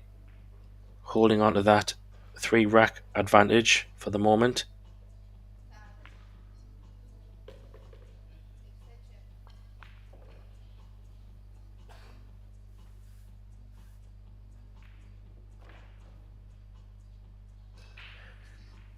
So we will have the conclusion of the men's today. Following these quarter-final matches, we will then have semi-finals and final of the men's. The women's is also underway as we speak. The earlier rounds, they're battling out at the moment. And the finals, well, from the later stages of the event will be a conclusion tomorrow. And then next week we do have the European Championship Seniors coming as well. So plenty of pool to keep you entertained over these days and evenings. So another break for Fortunski. Seeing if he can extend this lead. Makes the 1 and the wing ball. Oh, look at this, another cluster. These breaks are turning out to be a little bit strange. They're either very good or very bad, I guess you could say. Illegal break?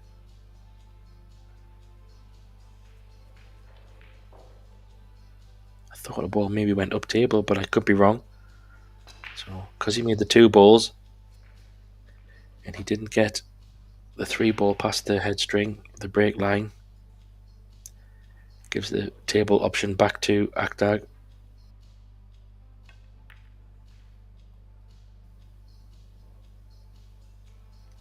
He might have left this. Yeah, there you see. Bit of a misjudgment in the pace. He's left an opening. The question here is the 6 ball. I think it does go past the 8 into the bottom left, so this 2 ball, not sure on the angle he's got. Does he have to go to the left side of the 3, or has he got enough angle to come straight up and down the middle of the table? Let's see. Yeah, he can hold it. Good pace this. Just enough. There you see the 6 ball does go. So key shot is 3 to 5. Kind of somewhere in the middle of the table would be okay.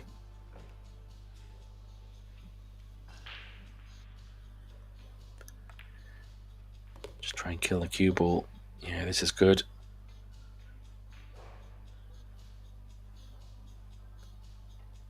Question is, can he go around the 7? I think he can.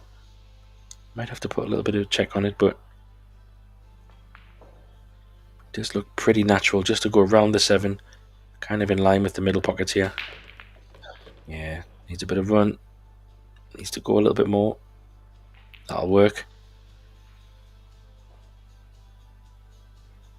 Just draw this back. Shouldn't make contact with the 8, I think, but even if he does, he's still fine.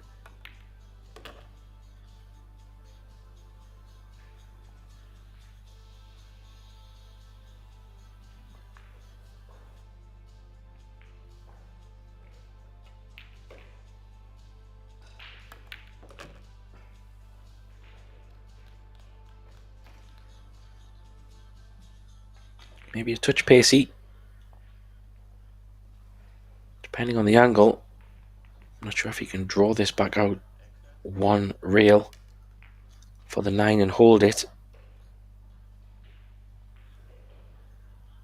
I have to put a little bit of a stroke on this to pull it back out to the left side of the table. Yeah, very nicely done. Taking these well. So that illegal break and a little bit of maybe a loose safety from Aktag gave an opportunity. And Fortunski said, "Thank you very much. I will take it." Took them well. Extends his lead. 5 racks to 1.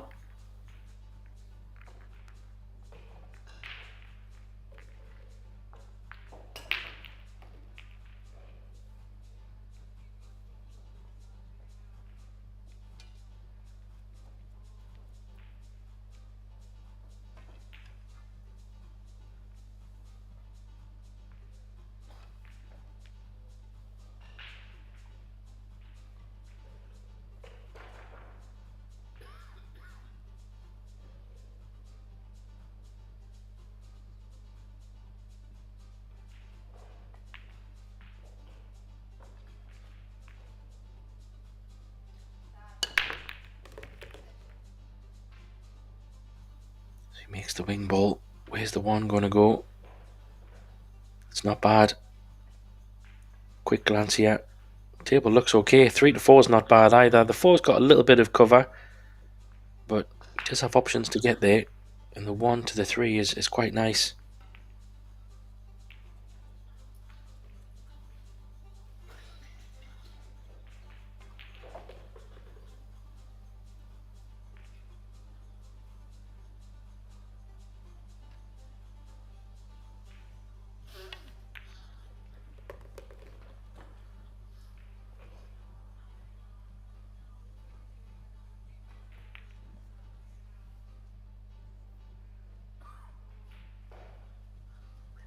Just needs to be a little bit careful here.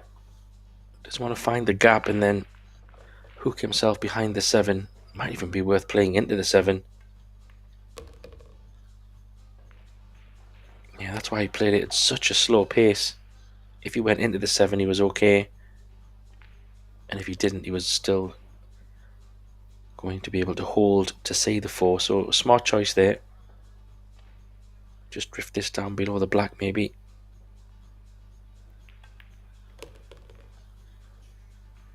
He's lost the cue ball a little bit here. Still think it's on, but much more thinner than he would have liked. This is not where he wanted to be. So often people do that just because you don't want to be hooked behind the 8 ball, so you put a little bit extra. It's a tough shot. We've got a good view here. He makes it. Great shot. Does mean a little bit more distance on the 6 ball, so this is also needs a bit of a shot here. Depending on his angle, he's going to have to draw it up table. The question is, how much angle does he have? He might have to go to the right side of the 8 here. Hard to tell exactly.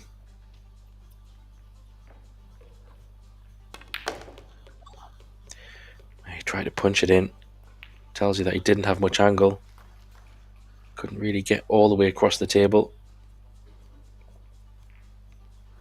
We'll see from the main table view in a moment. There you go. It's not too bad.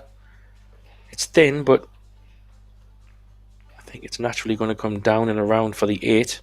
Just focus on the pot. Overcut it a little bit. How's the pace? That's not bad. One less ball roll and he was probably on the big 50-yard line, but this isn't too bad.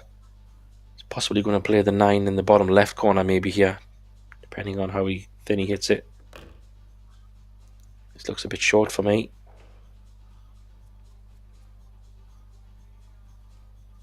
Oh, this is a tester.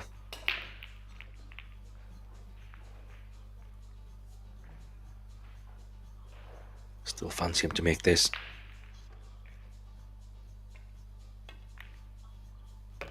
Oh, well done. Very good run out there from Akdag. That wasn't straightforward by any means. Couple of good shots there to get himself into position. Manages to get one back. 5-2.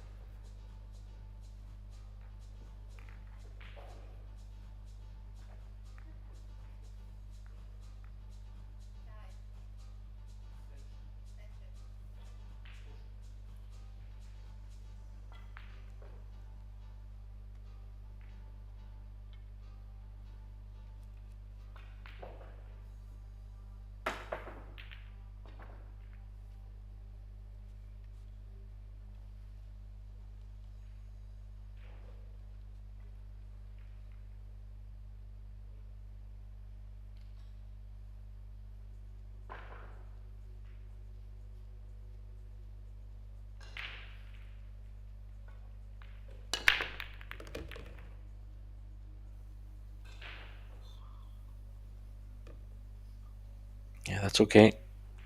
Just made the points. Doesn't really have a shot on the 2. He took a little bit of extra time on the break there, which shows that he's trying to make sure he's getting the most out of it. There's no need to rush. Don't think he can cut this in the side. This looks very thin.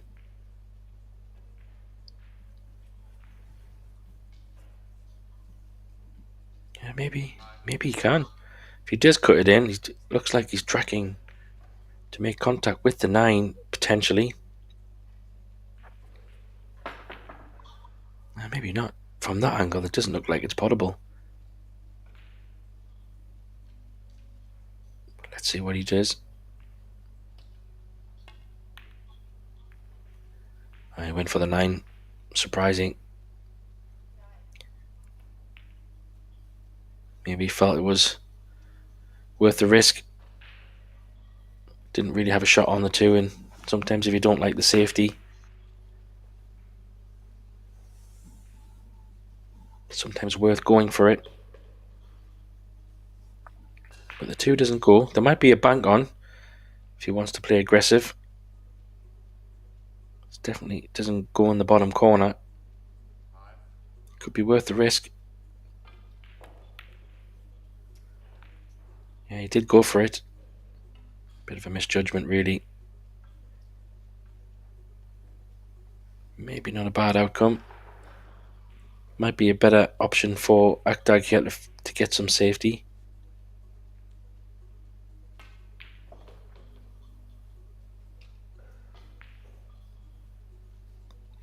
Well, it is potable in the side. It's a tough one.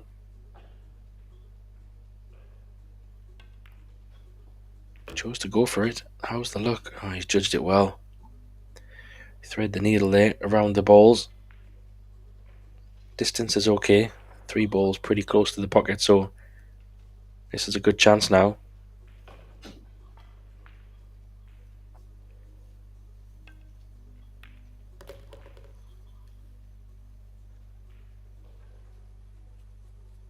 Yeah, that'll work.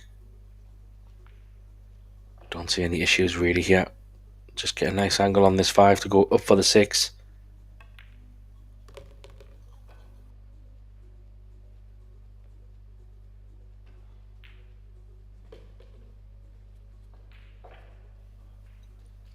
Well, how's he landed here? This is...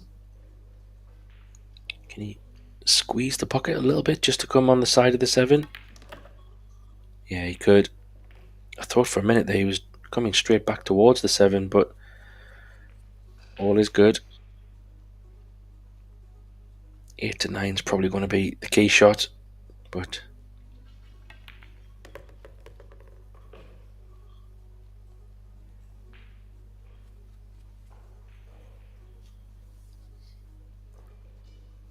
just wants to make sure he has an angle on the 8 so he can come back to the left side of the table.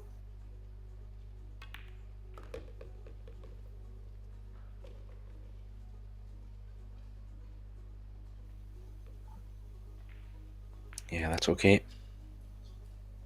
It's a little bit straighter than he would have liked. You might have to punch this whenever you wanted a bit more angle, but whenever you're punching these, just means you're putting the ball up to the pocket with a lot more pace. Played it well though. No dramas. Gets another one back here. Once this 9 goes down, 5 racks to 3. He's able to claw a couple back. Keeps Fortunski at bay.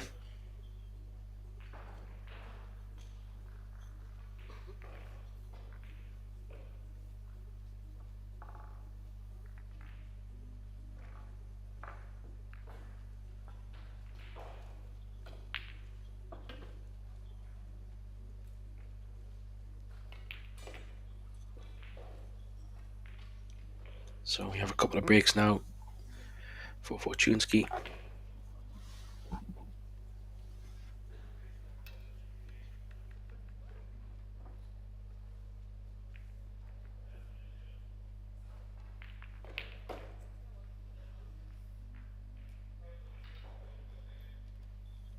Big breaks these now because the gap has been closed. So if he wants to continue to have a lead, here's the cue ball. And that 2-9. I mean, it's inviting. Of course, all the balls are in the open. But when you have the object ball and the 9 ball pretty close in line with the pocket, you might have a look. It's one of them ones where if it was perfectly straight, I don't think he would refuse it. I mean, he could still pot the rest of the balls comfortably, but I think you'll go for this. It's pretty straight. Because the 2 ball's quite close to the 9 as well. I think he's got to take this on, try and get a quick one back. Good thing is with ball in hand, you can kind of put it wherever you want to just make it as straight as possible.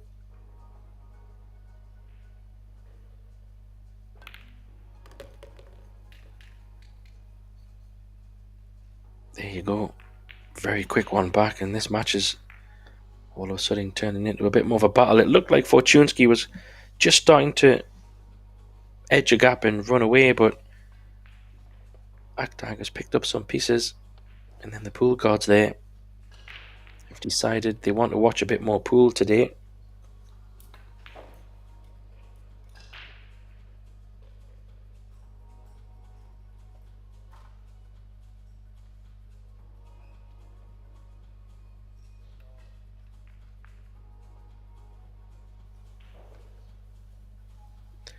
So he'll definitely be trying to avoid that scratch this time. It went straight in the side, so that was just an error. Didn't get kicked in or anything.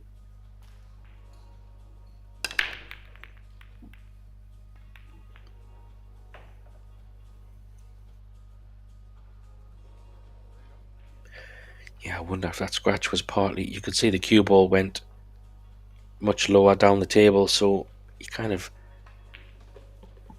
took that scratch into his thinking for into the next break, and it was an illegal break, so Aktag has put him back in, which I don't blame him. There is a jump shot on here to pot this one, but this is very difficult.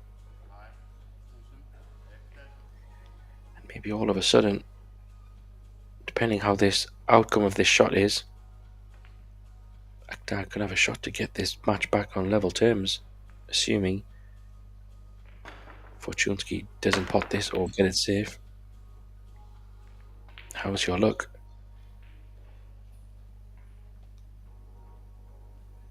Well, it's not bad. Hasn't left the pot on. Of course, he can hit the one ball comfortably. Trying to find some cover. Where do you go? Not sure if he can flick off the one and get behind the three. That's a bit risky.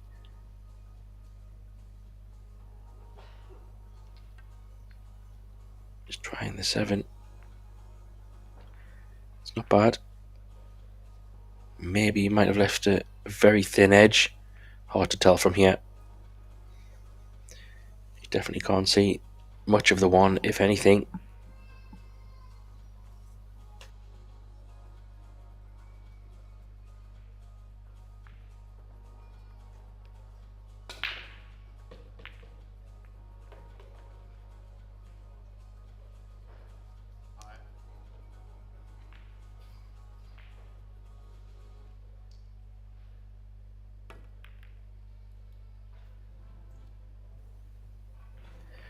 Well, he was able to catch the edge, but to no real advantage. He's left a shot on this one. Plenty of work to do in this rack. You can see the 4 ball next to the 9 doesn't go in the bottom left, but it does go on the side and the top. But first he needs to contend with this 1 ball. Positional shot is not as easy as it comes. He's either going to have to put a lot of power on this. He could try to punch the 1 ball in and try and get somewhere in between the 4 and 5. Yeah, kind of where he's pointing somewhere to the left of the pink 4 would give him a shot on the 2 rather than playing a really crazy deep screw.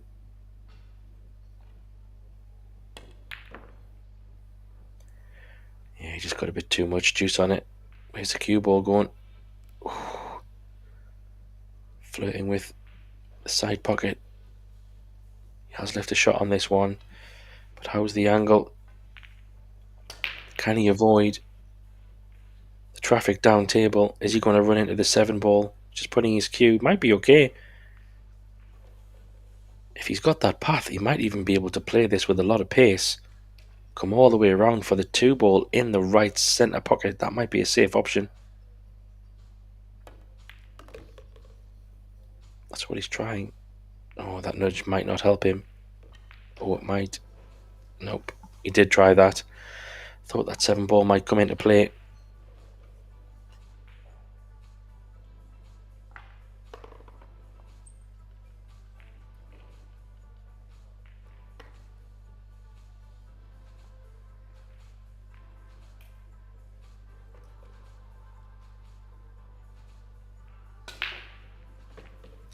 So he's opting for the jump shot here.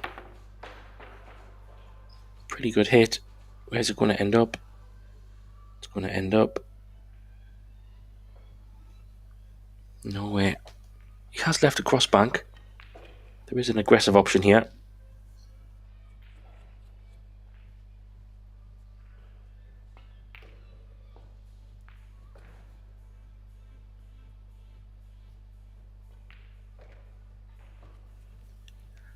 Yeah, this bank is not a bad option. Don't really see a very obvious safety shot other than playing off the edge of the 2.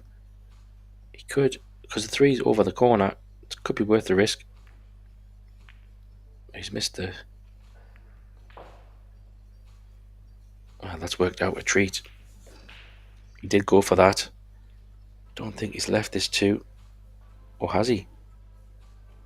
Actually, you know, he might be able to hit the edge of the 2, but will it give him the angle to pot the 2? Very hard to see. This is a great angle here. There you see it. So he can hit the edge of the 2.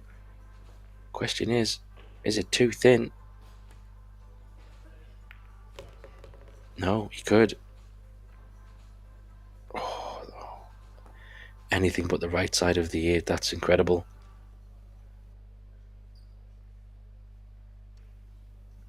Yeah, tables have turned a little bit here on Fortunski, and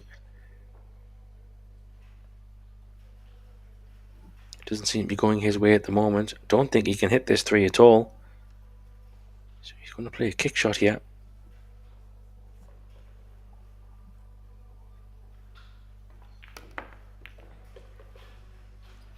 There's a cue ball.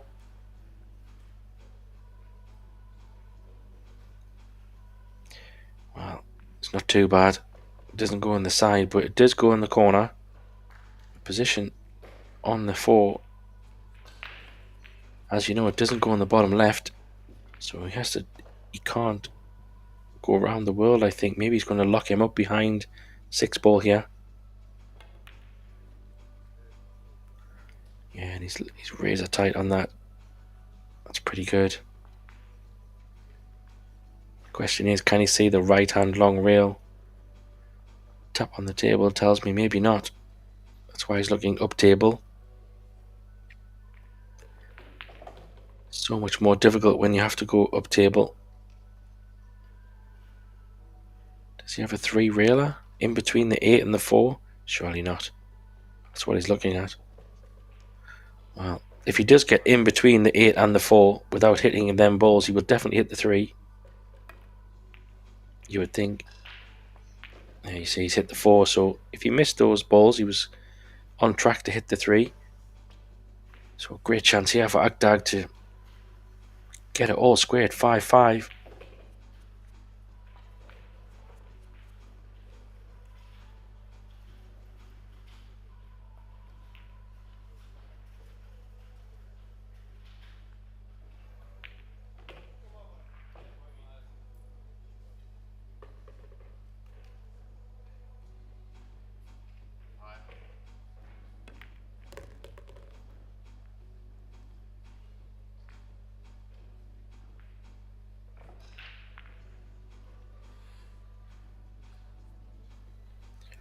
Yeah, don't see any problems, really.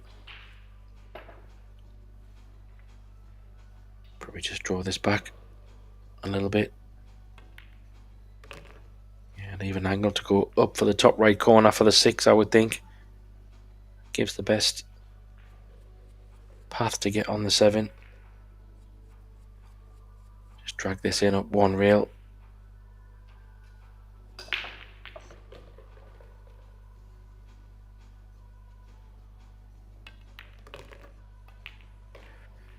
He's lost the cue ball here.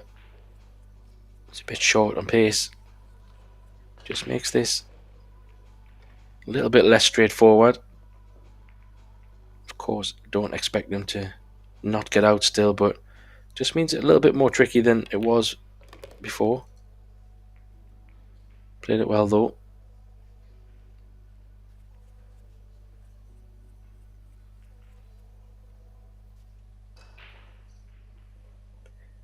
Might even punch this out or choose to play the 8 in the top left, maybe, depending on the angle. He decided to. Well, a little bit of a result there, I think. I think he thought he might have been a little bit more to the left, or even a bit harder, so he's kind of landed in between.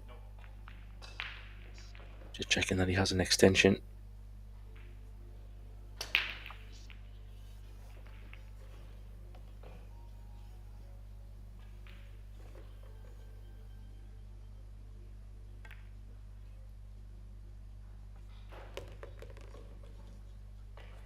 Good shot under pressure. I was just thinking that's probably the first big pressure shot, given the context of the scoreline.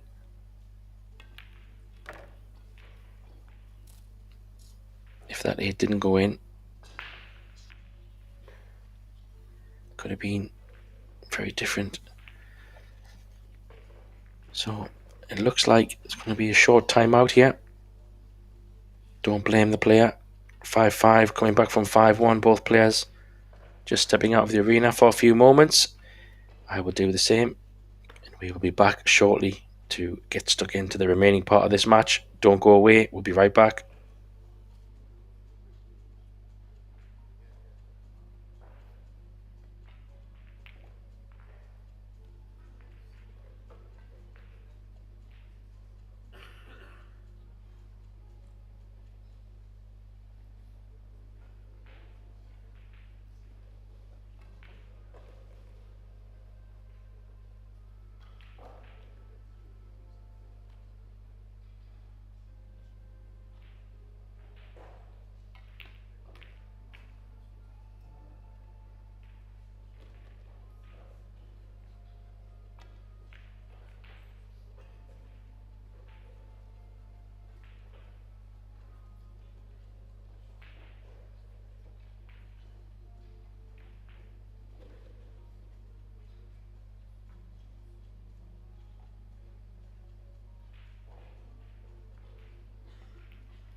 So both players back, regrouped, ready to go. 5-5.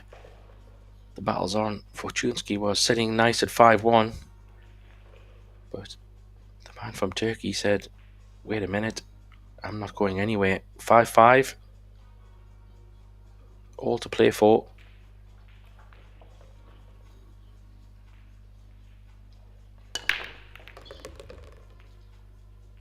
Makes the 1. Where's the 2 going? Well, that's not ideal. He does have a very good safety option if he wants it.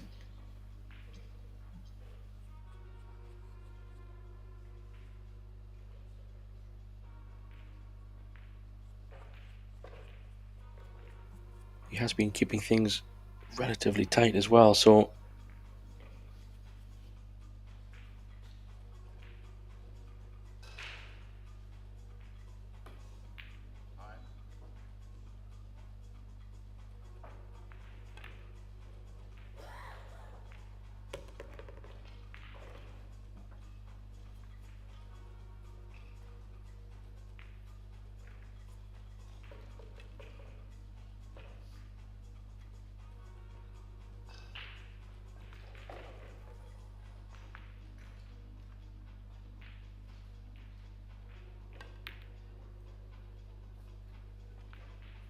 I decided to go a little bit aggressive, but with an element of safety. There might be a bit of a gap through here.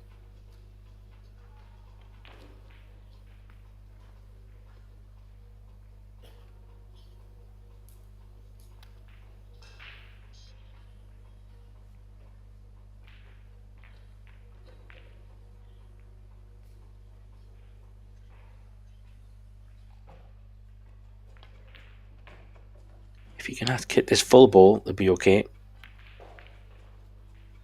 Needs to go though. That's a bit of a mistake.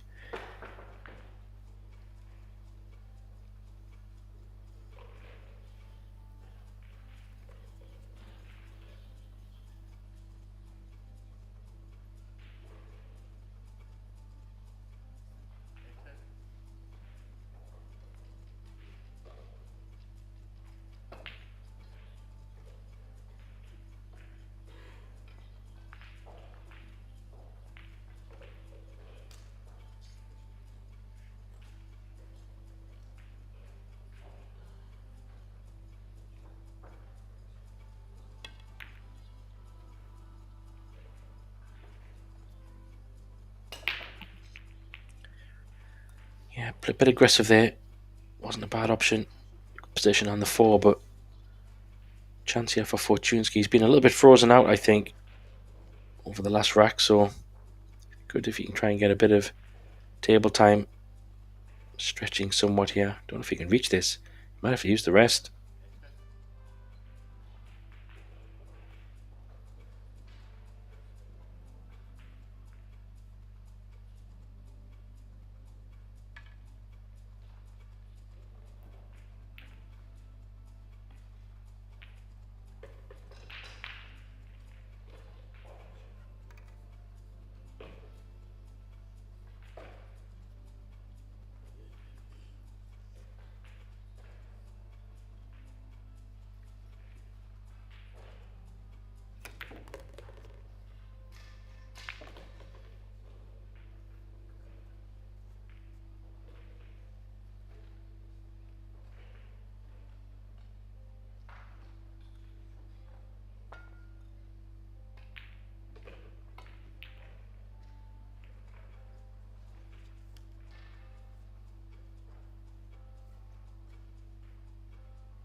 Yeah, he's played that well with check side.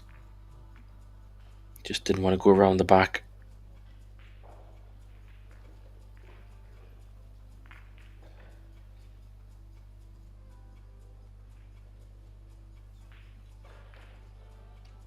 Just up and down.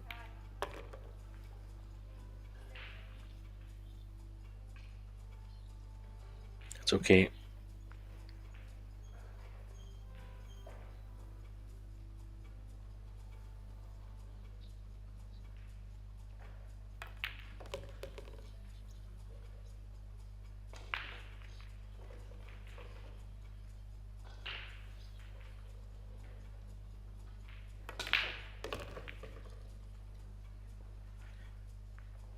So big rack this just to get back on the board, because it was just all of a sudden, not saying slipping away from Fortunski, but he's been completely frozen from 5-1, really. Looked to be in control, and it's all been Akdag's way since then. So good to kind of stop the rot. Gets himself back in front. And it's on Akdag's break as well, so perfect time to get one on the board.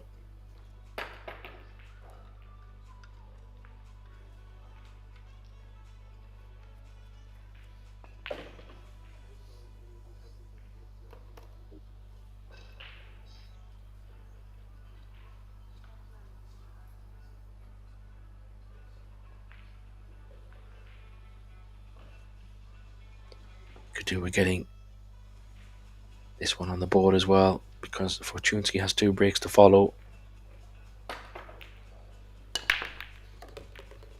Gets the wing ball. Does he make the points though? He doesn't, but he hasn't left a shot on the 1, so he will be probably coming back to the table. I think Fortunski will give him this back. He's going to have a look. The jump shot is a bit tempting. That's why he's picking his jump cue up. The reason why is because the 2 ball is in a pretty okay spot as well.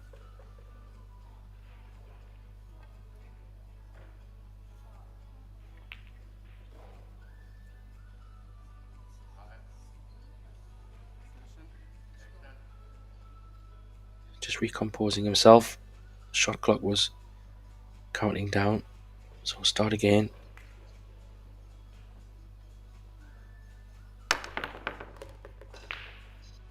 Has he lost the cue ball, or is he okay? Looks like he might tell when he puts his cue down. So he's going back to his regular cue. So that tells us he can probably see the 2. It's a good jump shot.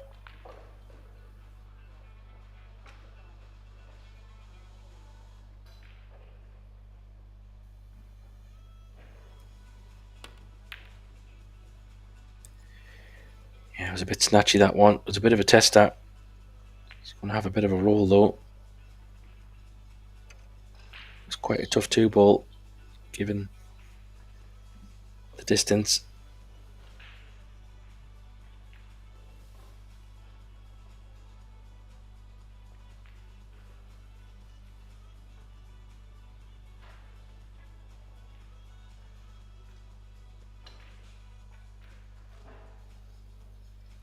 He does have an edge of the 2.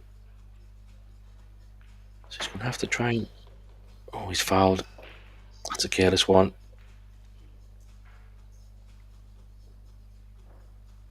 Bit of a gift that. He had quite a bit of the 2 to aim at. The reason why he done that though, he was trying to catch the 2 as full as he could, just for better control of that cue ball. And in doing so, he's misjudged it and caught the edge.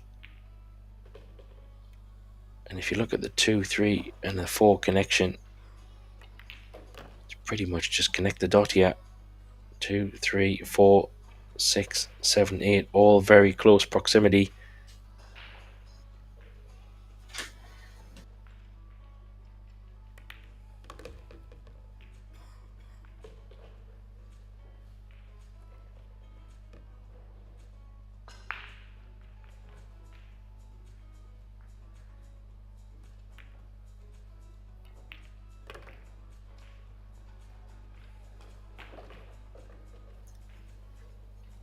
So 7 to 8, somewhat important. He's going to hit this though. It's very careless. He had so much table to play with. He could have ran that on even another foot or 2. So the 8 to 9 is going to be the key shot after this.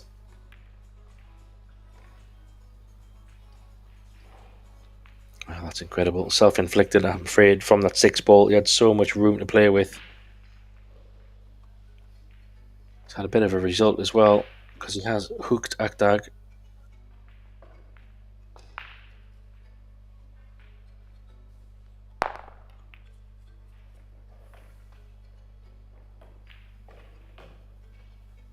Just going to try and kick this from the top rail. Unless he can see the edge, can he? No.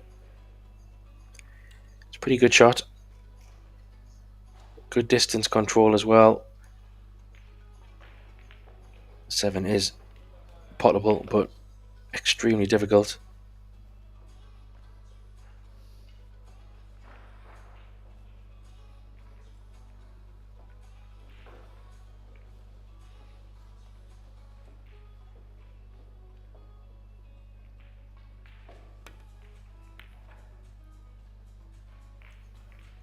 Yeah, he went for the pot.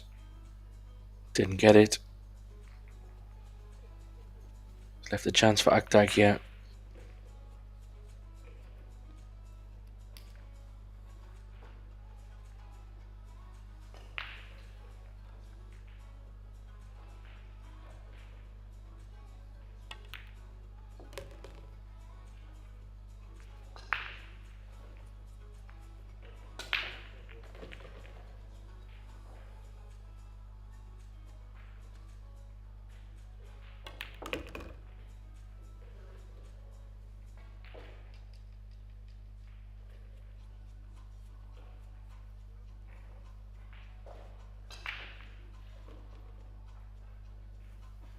So another thin 9. He's already had one of these ones. Wasn't as thin as this the last one. But still makes it. Missed opportunity there for Fortunski. They were pretty much as easy as they come. One loose positional shot from 6 to 7. Forced a mistake. So we're back at tied game.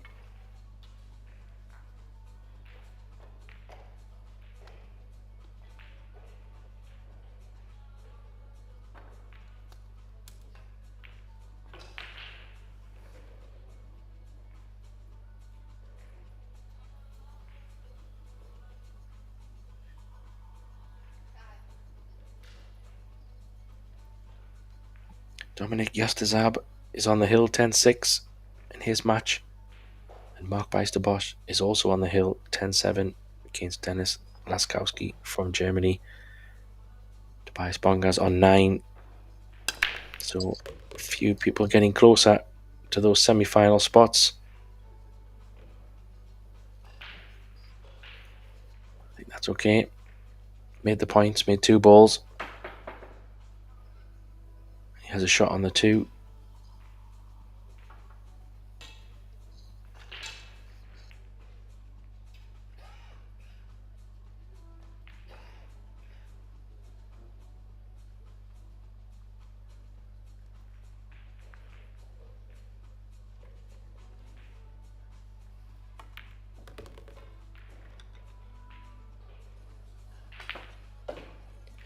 It's a little bit shorter pace.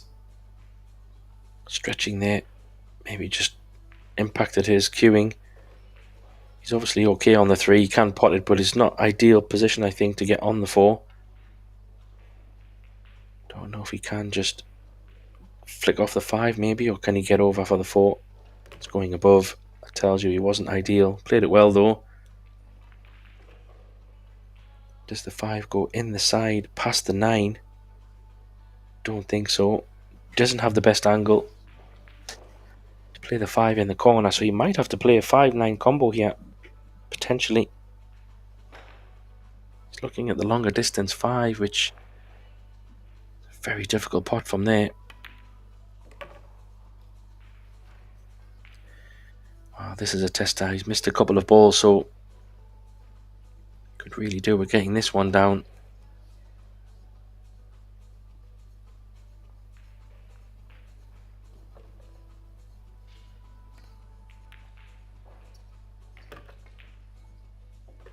It's a great shot, all things considered. He's missed a few shots as well, so that was tough. That'll make him feel good. Just pull this back a little bit. Doesn't need to go crazy on it. Maybe just draw it back a few inches.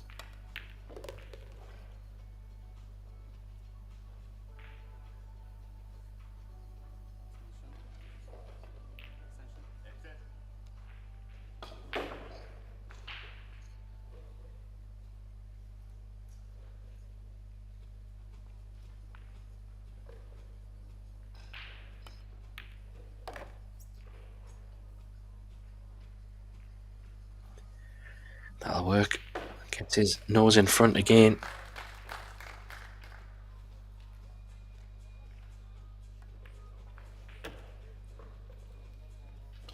Takes the rack to go 7-6 in front.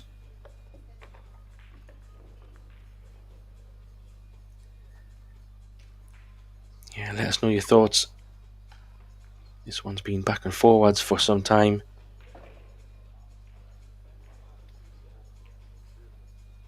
Does this one have Hill written all over it? Not sure. First semi-finalist is in. It's Mark Bijsterbosch from the Netherlands. Gets over the line against Dennis Laskowski from Germany, 11-7. He's waiting on the winner of the Tobias Bongas and Tim Youngman match.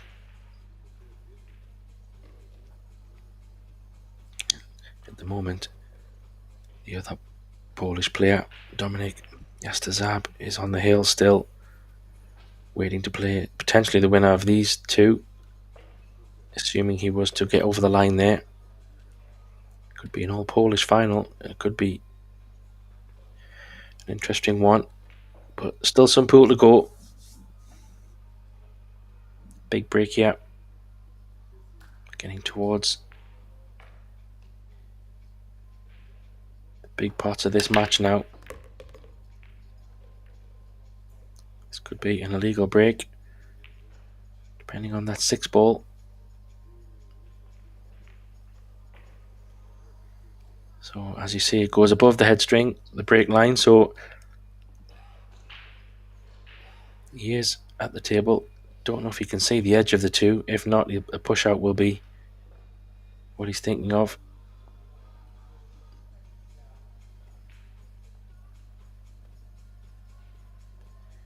It's no real ideal place for a push out, to be honest.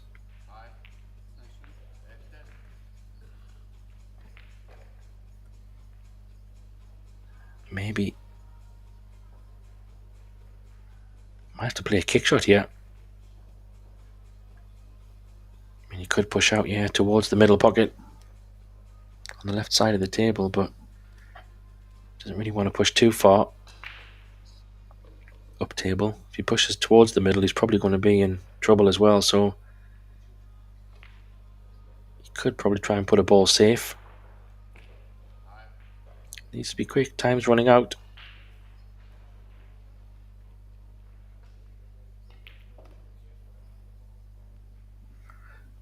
Maybe he's pushing into some kind of jump or better kick opportunity. Yeah, he knew this one was coming straight back at him, so he's looking at the kick shot.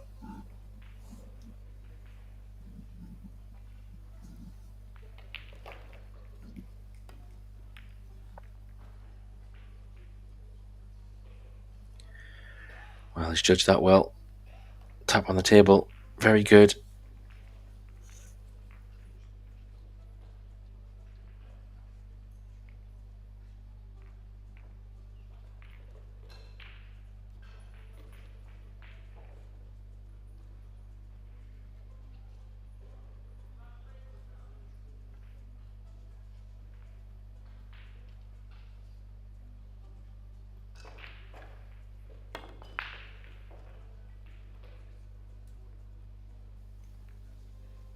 Yeah, that wasn't easy. It's good safety. Earned him ball in hand. 4 ball is going to be a little bit tricky. It does go in the bottom right corner. Don't know if it goes in the bottom left corner.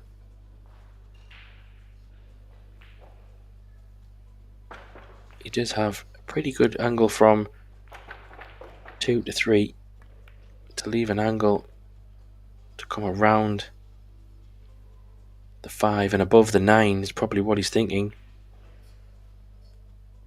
Yeah, just looking at that with his cue, maybe come above the 9.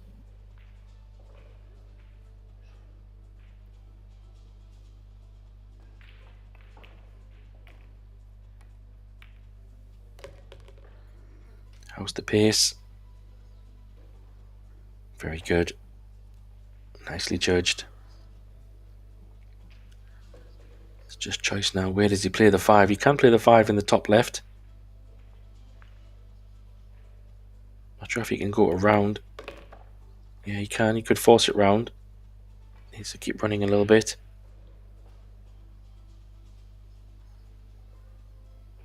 Can just draw in between the 9 and the 7. Play off the right hand long rail. Try and leave a nice angle on this 6 ball to come back across table. I could even go forward. That's so much better.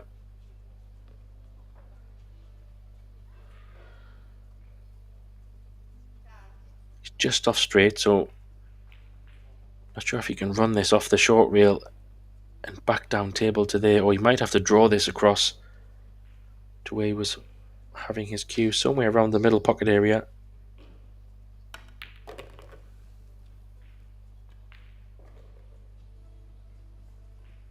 He's pretty straight, but it's okay. In worst case, he could even just stop shot there. If he leaves the cue ball where the 7 ball is here, he'd have quite a nice angle on the 8, so he doesn't need to go crazy with a deep screw here. Yeah, I like that shot better, because then all he needs to focus on now is the pot on the 8 ball. It's pretty much guaranteed position on the 9.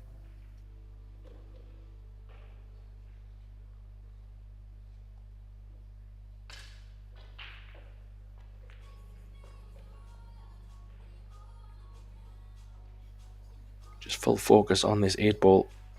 Doesn't need to do anything with the cue ball really. Nicely done.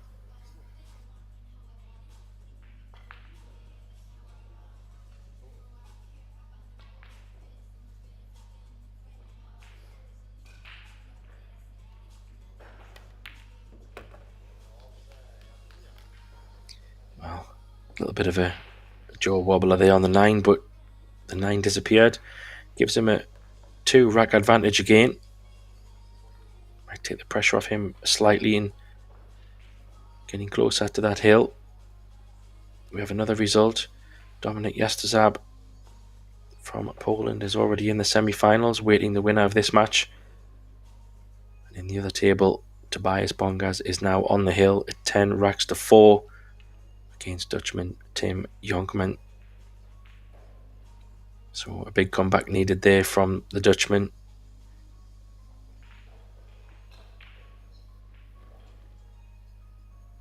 So 2 big breaks coming up here for the Turkish man.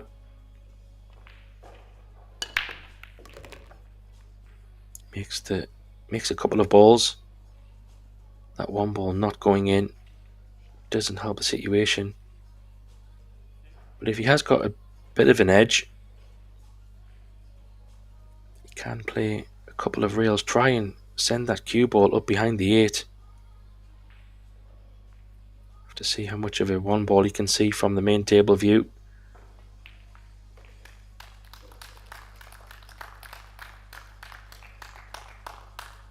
Now there you see, he could actually play a pretty full one and try and put the cue ball behind the 9 as an option as well. He's gone for the bank. Wow. All out aggression. So that tells me the 3 ball must go past the 8. Otherwise, why did he take that on? Maybe he's decided to be a bit more aggressive here. 3 does look tight, mind, but it must go, because I don't think he would have took that 1 ball on if the 3 didn't go. And the good thing with this is, if he can pot this 3, position for the 4 is pretty natural.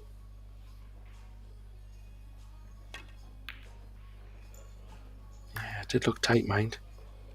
Cue ball might get some cover though. Or maybe not. He's left a chance here. Tough opener, but 4 balls waiting. You probably heard the claps as well at the same time. That tells me that Tobias Bongas has made it through and will play Mark Bijsterbosch in the first of the 2 semi-finals coming up. And Fortunski will be hoping to get through this match for an all-Polish second semi-final. Big shot here. Natural position on the 4. He's just got to commit to the 3. Great shot. Heart of the pocket. He's pretty straight on this 4, so limited movement. 5 does go in the top left and the top right. He could just drop this in. Just let the cue ball trickle forward a little bit. Yeah, that might be an option. Just roll this in. Or he could stun run through, however he chooses to play it. That's okay.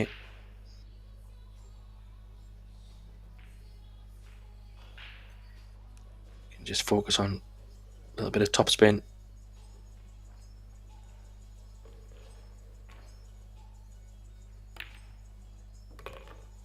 He had enough angle to punch it off the rail, so played confidently. One more good shot here. Bring that cue ball off the long rail back to the centre part of the table. Give him an option on this 8. Doesn't want to be perfectly straight if he can avoid it. This looks good. This looks very good. Can just stun this down one rail. I think for the 9 in the bottom left. Taking these well. First shot he played was very good. Interesting, Akdag went a little bit aggressive. He's been quite conservative in this match. Played some good safety shots. Maybe felt it was a good moment to try something. But unfortunately hasn't paid off. It gives Fortunski a chance to extend his lead to 9 racks to 6. You can see that hill in the distance. Be a lot of pressure coming up. It's be the furthest they've both been in a EuroTour. And all the other matches are concluded, so I've no doubt people will be watching this one too. This is a huge break. Now for Akdag, doesn't want to lose this one. Because that gives Fortunski multiple chances on the hill.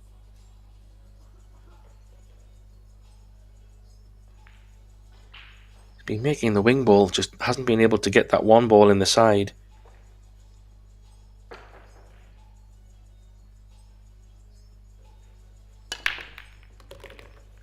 Yeah, there you see it. One didn't go down again, but this time, oh, it's opened up nice. That's a nice break. Don't know how much angle he has on this one. Maybe a bit too much to hold for the 2. The 2 might go on the side. It's very, very acute angle though. Might have to take a bit of a thinner 2 ball. He could try and play a deep screw off the long rail and back out. He's just deciding to take a more tricky 2. This is very missable. Didn't have much of a choice. Gonna have to bring the cue ball back across the table. Oh, great shot. Very nicely done. He's in prime position now.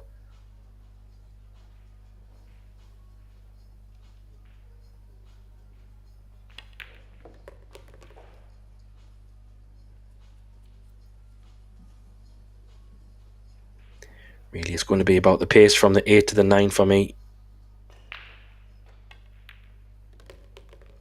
Because this is pretty straightforward. It's all going to be about the 8 ball to the 9.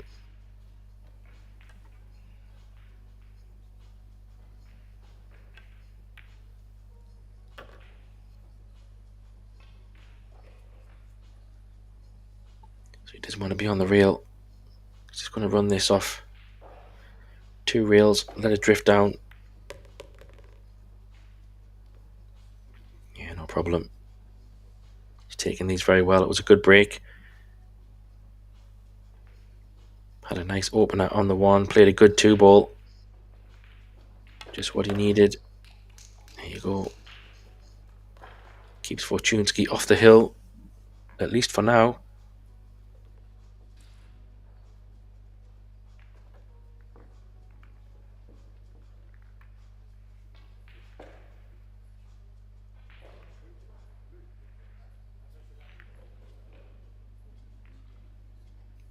So timing wise, if you're just chilling, enjoying these matches, we have the semi-finals will be coming up at 3 local time, and then the second semi-final will be 5:30 local time, with the final around about 8 p.m. local time. So 3 back-to-back exciting matches.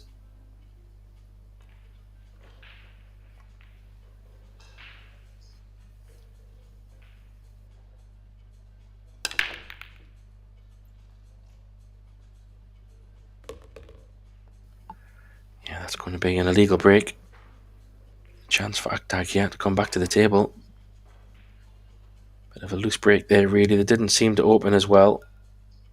Players are racking their own balls. The tables are tapped, so they should be having a consistent racking every time. But as you know, anything can happen. Referees will be coming into play from the semi-finals, I believe.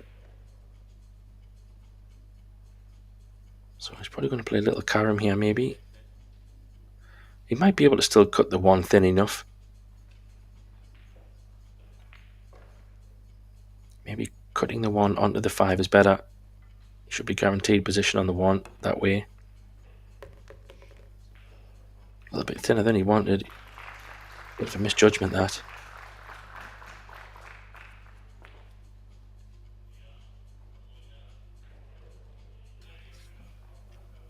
Yeah, that was very careless. He overcut that by quite some way. I don't think he needed to hit it that thin. He was bridging. This is makeable. If he can get this cushion first, he can make it on the 2. Surprised he played it that hard. Well, he has fluked the ball in the side, but he's left himself with a very tough shot. The one good thing is, if he can cue this one, he will be on the 2.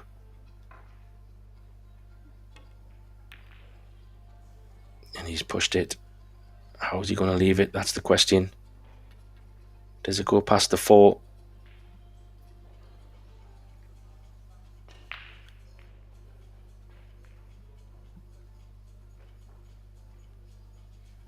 Doesn't look like it goes past the 4. Can be a bit deceiving. But if it is blocked, safety wise, I wonder if he can play the 1 ball into the 8. Try and screw the cue ball over to the left side of the table.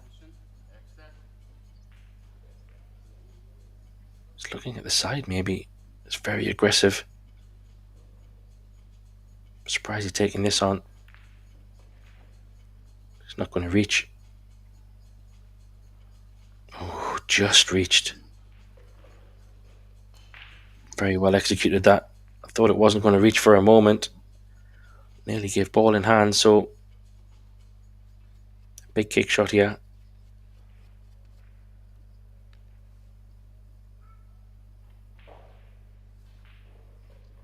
He's playing the jump. This is interesting. You can only see probably an edge on the jump.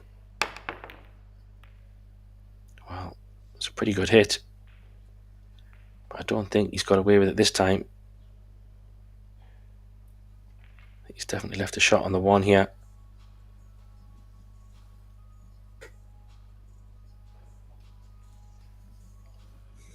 It's all about how Fortunski sees it. Can he punch it off a couple of rails and get that cue ball moving, or does he draw it off the long rail, come back across for the 2 in choice of pockets? He's got a few options here, just depends how he feels. He's trying to go around. How's the pace? It's a little bit heavy.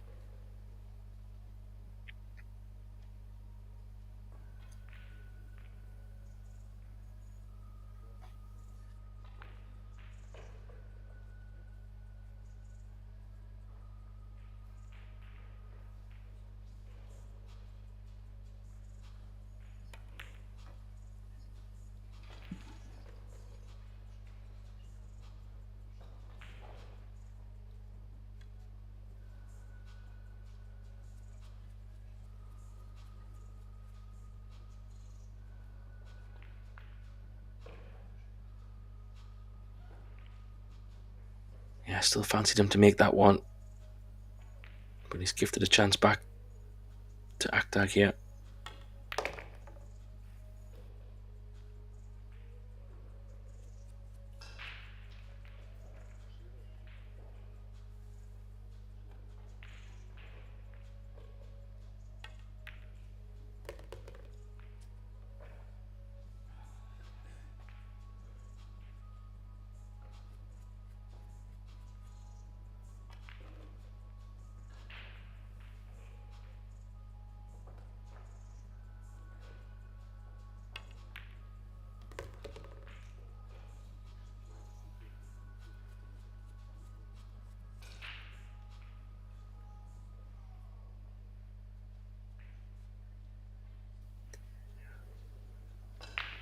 Yeah, up and down, no real. You can choose left or right side of the table.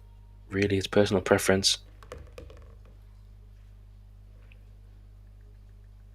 A little bit short again. Likes these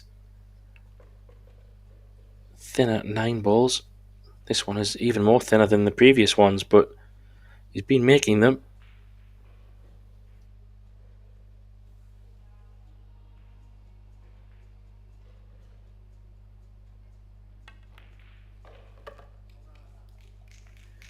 Makes another one, gets it back to 9-8.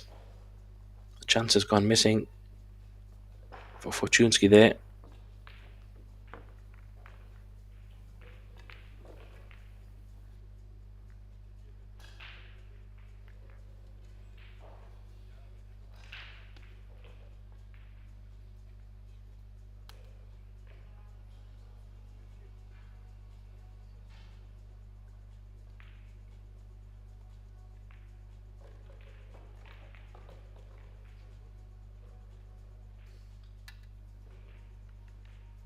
So let's see if this break can be better than the previous one. The last one wasn't great.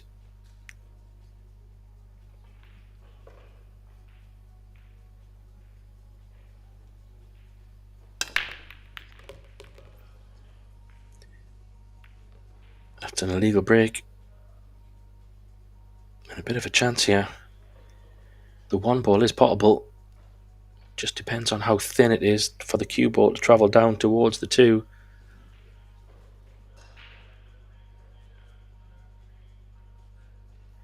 Might be a little bit thin here.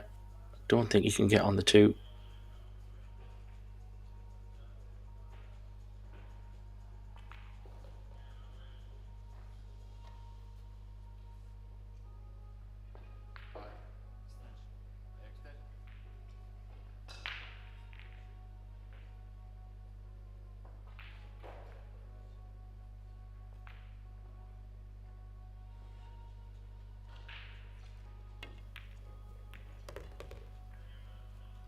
I decided to go for it.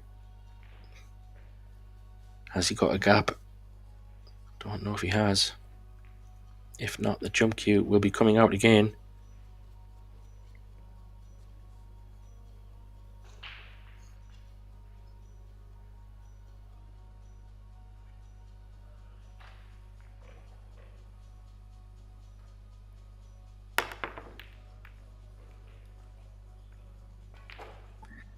That was a good hit. Has left the bank. If Fortunski wants to take it on.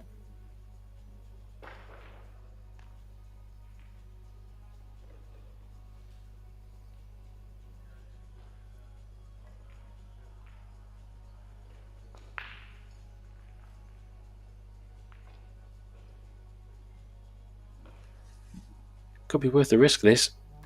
I mean, he could play off the right edge of the 2 and try and get some cover, but it's just the 5 ball is the problem. I kind of like taking this on. It's a nice bank. You might get a little bit of cover as well. Natural position up for the 3.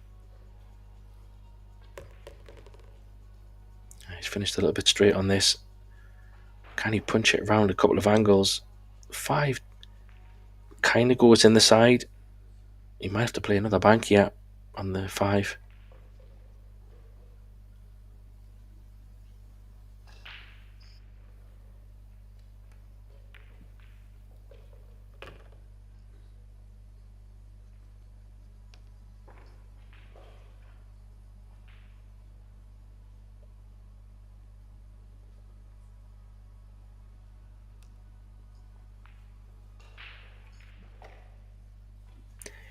Big bank this shot. He makes it. What a great shot that is. Perfect on the 6 here.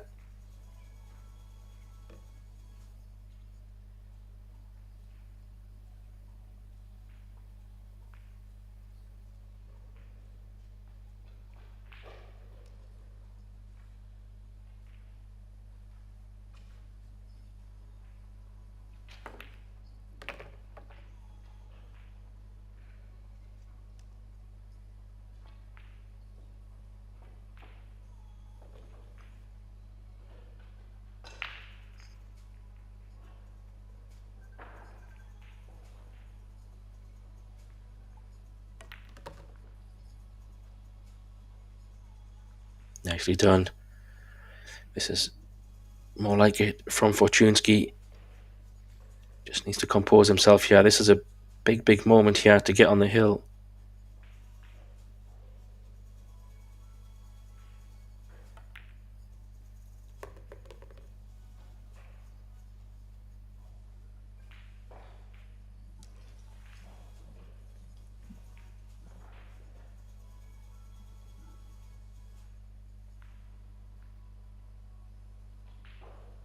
Just composing himself.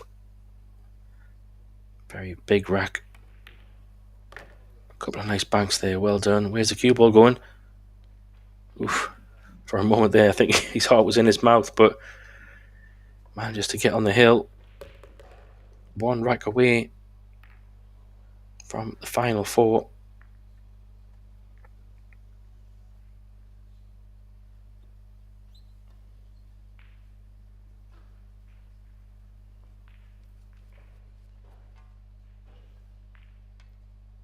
So Akdag having 2 breaks. Well, it's guaranteed 1. And at least from Fortunski's perspective, he knows he will definitely have 1 break. Worst case scenario, and a chance to win the match. However, he might get a chance from one of these breaks. Makes a ball, makes another point. I think he makes the breaks, gets that ball above the headstring potentially. A 4 ball, I think, went far enough. However, doesn't have a shot. He does have a kick and stick behind the 1.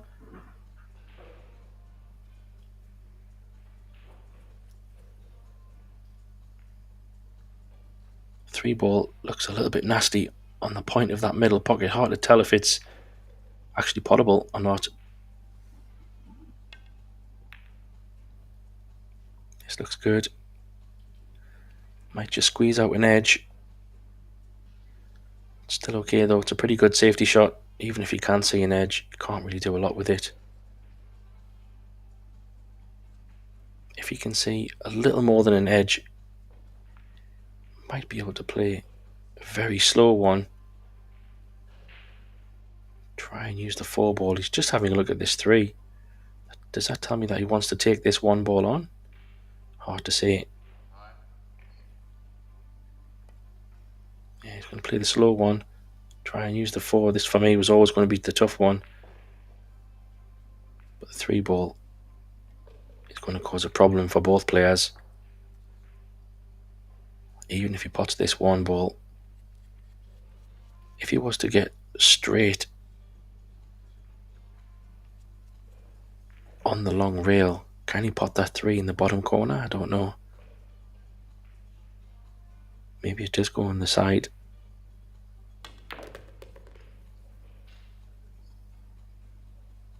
Well, he's definitely on it.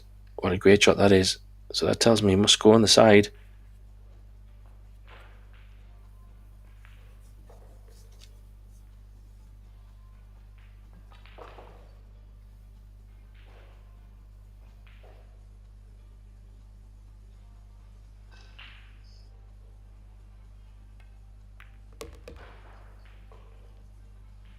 Well,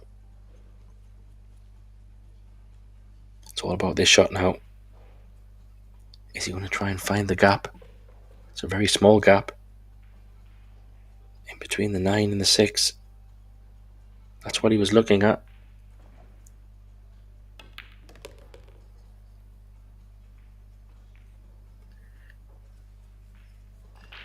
Well, he's found the gap. He's played it well. It's in good shape, yeah. You can just draw this off one rail above the 6.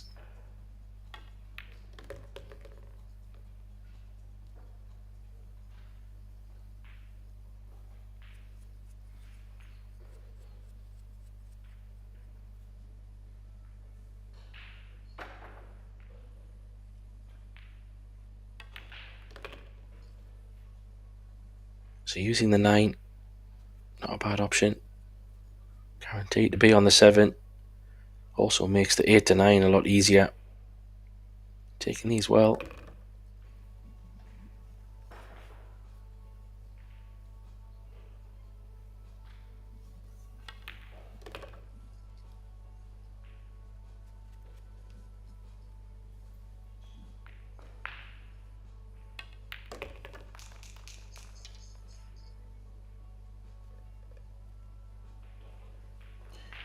So he gets one back and he has another break to follow.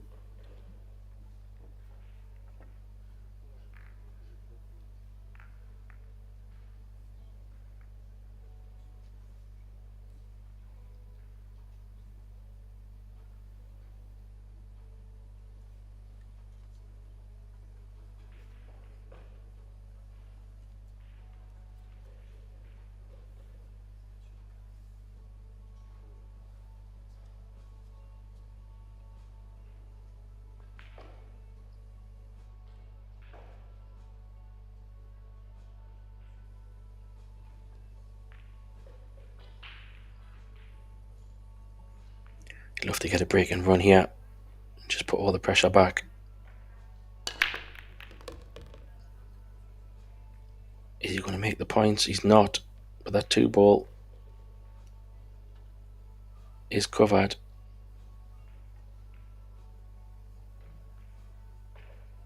Well, as you can see there, it looks like a perfect combo into the side. Is he going to give this back? Yeah, he's going to give it back.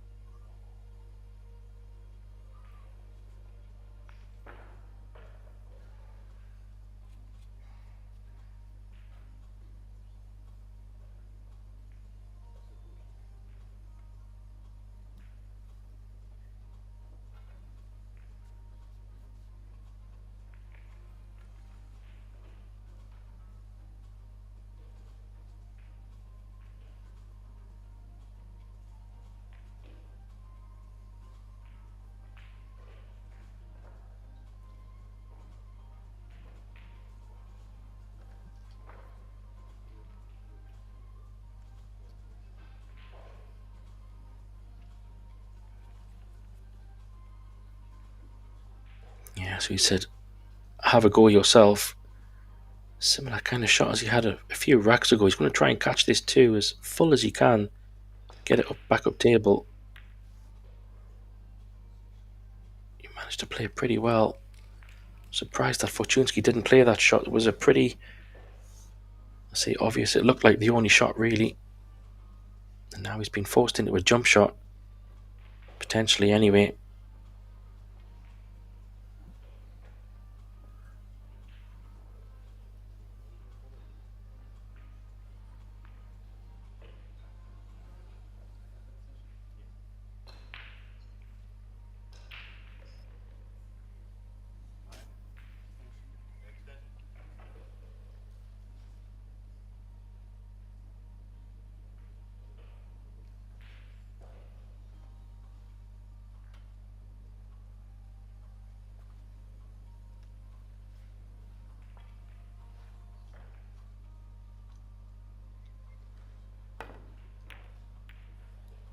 He went for the kick. It's not a bad outcome. We'll tap on the table.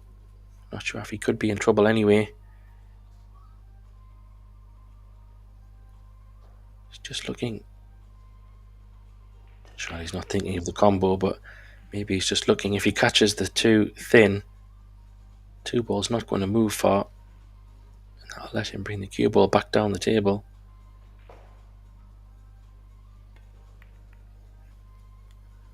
He's going to get behind the 8 though. He's just caught the 8, which stops it from being a hook, changes it somewhat. This way Fortunski does have a better look at the 2. Still not straightforward safety by any means.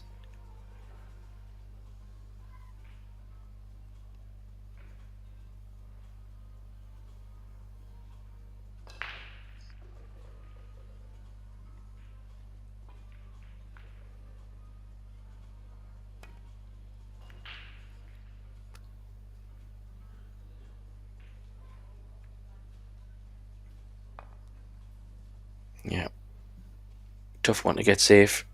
If he had caught the 8 ball pretty full, maybe he could have been in a better position, but still the jump was on. But here, this is a great chance for Akdag to get it hill.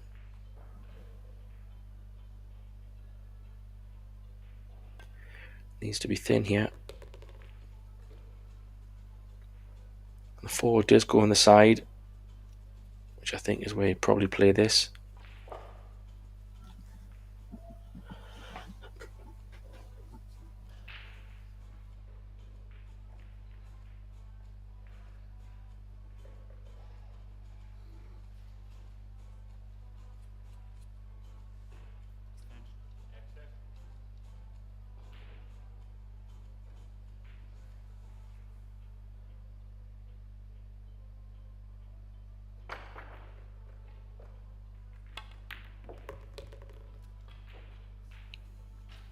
And he chose to come up, over, down. Not sure if that means he has to go for the 5 in the bottom corner. Can you hold for the centre? Yeah, he's been able to hold it and then take the 3 rails to go around the table.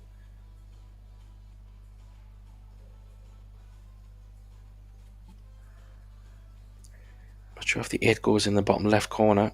That could play an impact on shot selection.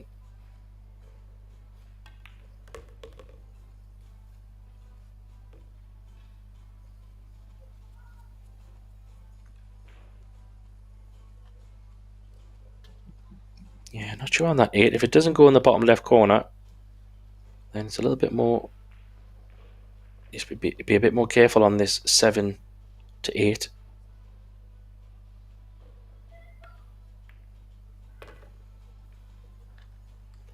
Yeah, I wonder if we can see the main table view or the left corner pocket to see if it does go with the 8 ball.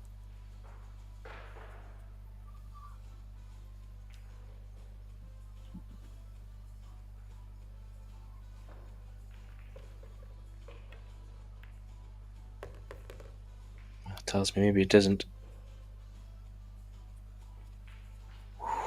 Is he okay? He might just be okay. Thought he had overrun that just for a moment. Yeah, he must be okay.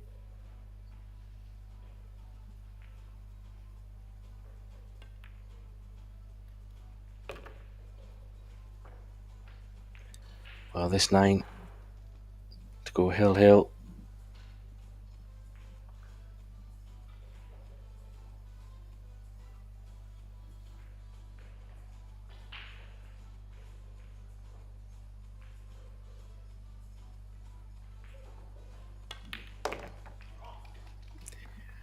There you go. We're down to a run rack shooter.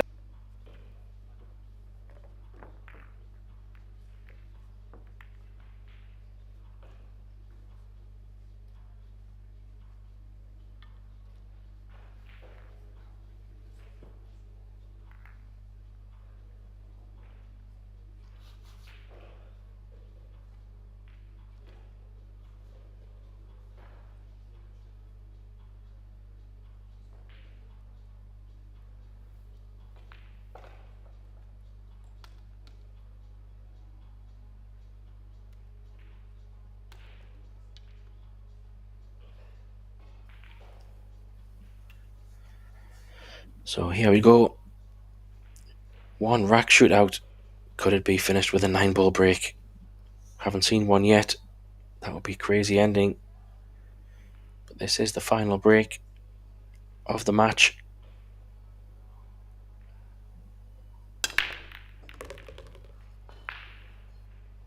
Makes the break and the points. Well, he does have a shot on the 2, but look at where the 3-ball is. Crazy big break. Yeah, that's... You have to say that's a bit unlucky.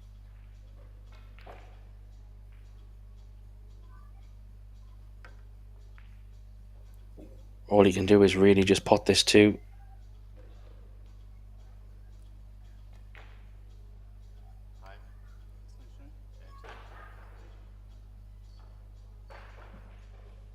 Referee paying close attention.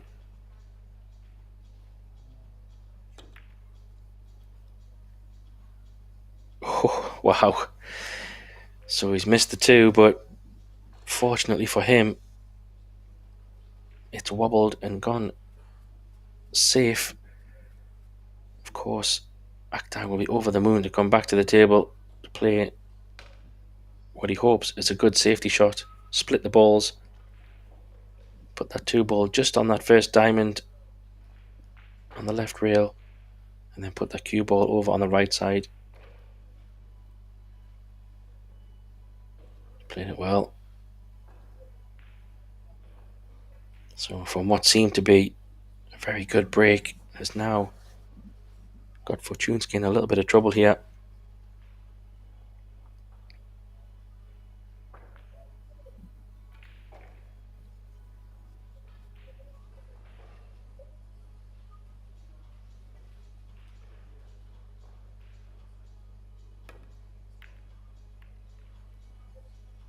Well, that's a good shot.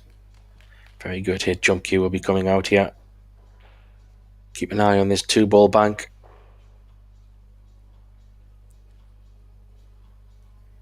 There's a chance of this. The bank is probably the best option because he might get a little bit of cover somewhere either above the 3 or from below with the 4 and the 5. I don't think going for the corner pocket is the right option. Much more control going for kind of a bank on the 2. The only thing here is the speed that he has to play the jump could mean that the 2-ball might come back up table, assuming it doesn't hit something else.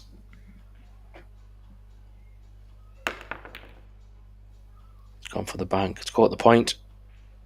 Well, it's not a terrible outcome. The 2 does go past, I think, in the corner here. He could play the 2 up and down and try and get some cover behind the 6-ball. But he does need to make sure he gets the cover. The 2, the 6 and the 9 are quite a big target because even if you put the cue ball on the diamond, let's say on the right hand side of the long rail, is he going for the cut?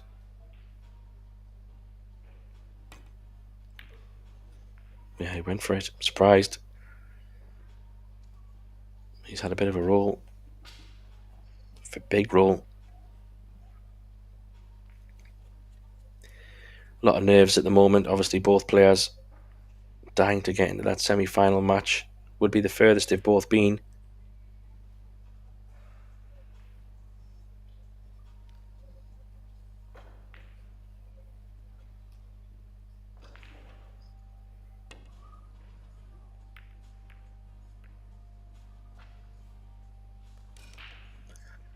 Well, both players are getting all kinds of fortune here.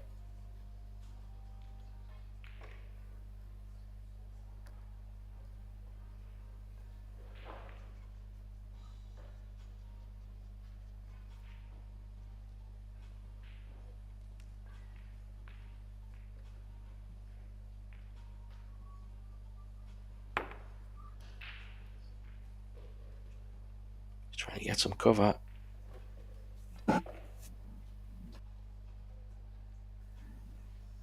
Judging by the body language, tells me he hasn't got it.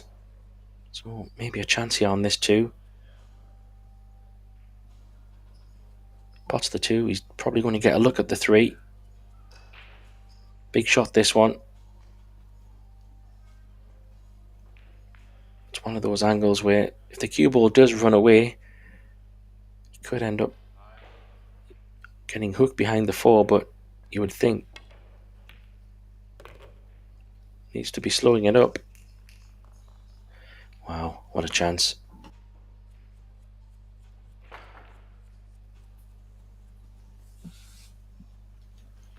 I don't think from memory Akdag's been ahead in this match at all. I think he's always been chasing. Been level a number of times. Could this be the moment that he's in front for the first time? Probably the most important time. I think Fortunski would be a bit wounded here. It's not that he hasn't had chances. Oh, what's he played here? A little bit in between. Obviously, he can cut this in the side. He's probably going to have to go around the 6. He's going to try and dig down, so off the bottom rail and back out. Oh, Akdag, what have you done? Oh my goodness. What an absolute monumental mistake. Basically, he had 2 feet and 1 arm in the semi-final. Fortunski's just thinking, how am I back at the table? But can he compose himself? This is a huge moment.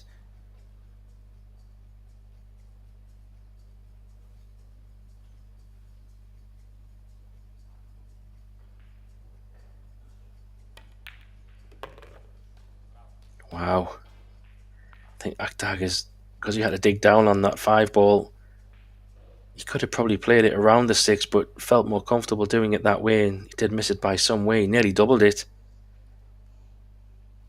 Boy, would Fortunski love to have a ball in hand 9 ball here. Doesn't want any kind of tester. How's the speed?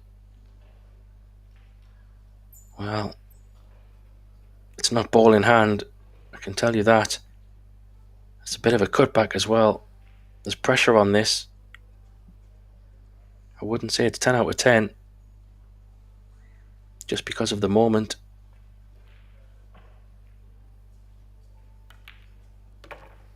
Wow, incredible. There you go. He makes it. Can't believe it. Fortunski wins 11-10. What a match. Absolutely drama till the last ball. Just what you want, I guess, from all pool matches. There you have it. Fortunski moves on into the semi-final where he will play another Polish player, Jastrzab Dominik, and they will be playing around 5:30. But the next semi-final will be Mark Bijsterbosch against Tobias Bongas. That will be coming up in around 20 minutes or so. So hopefully you can join us. I've been Graham Hickman. Thanks for joining, and we will be back very shortly for that semi-final. Bye for now.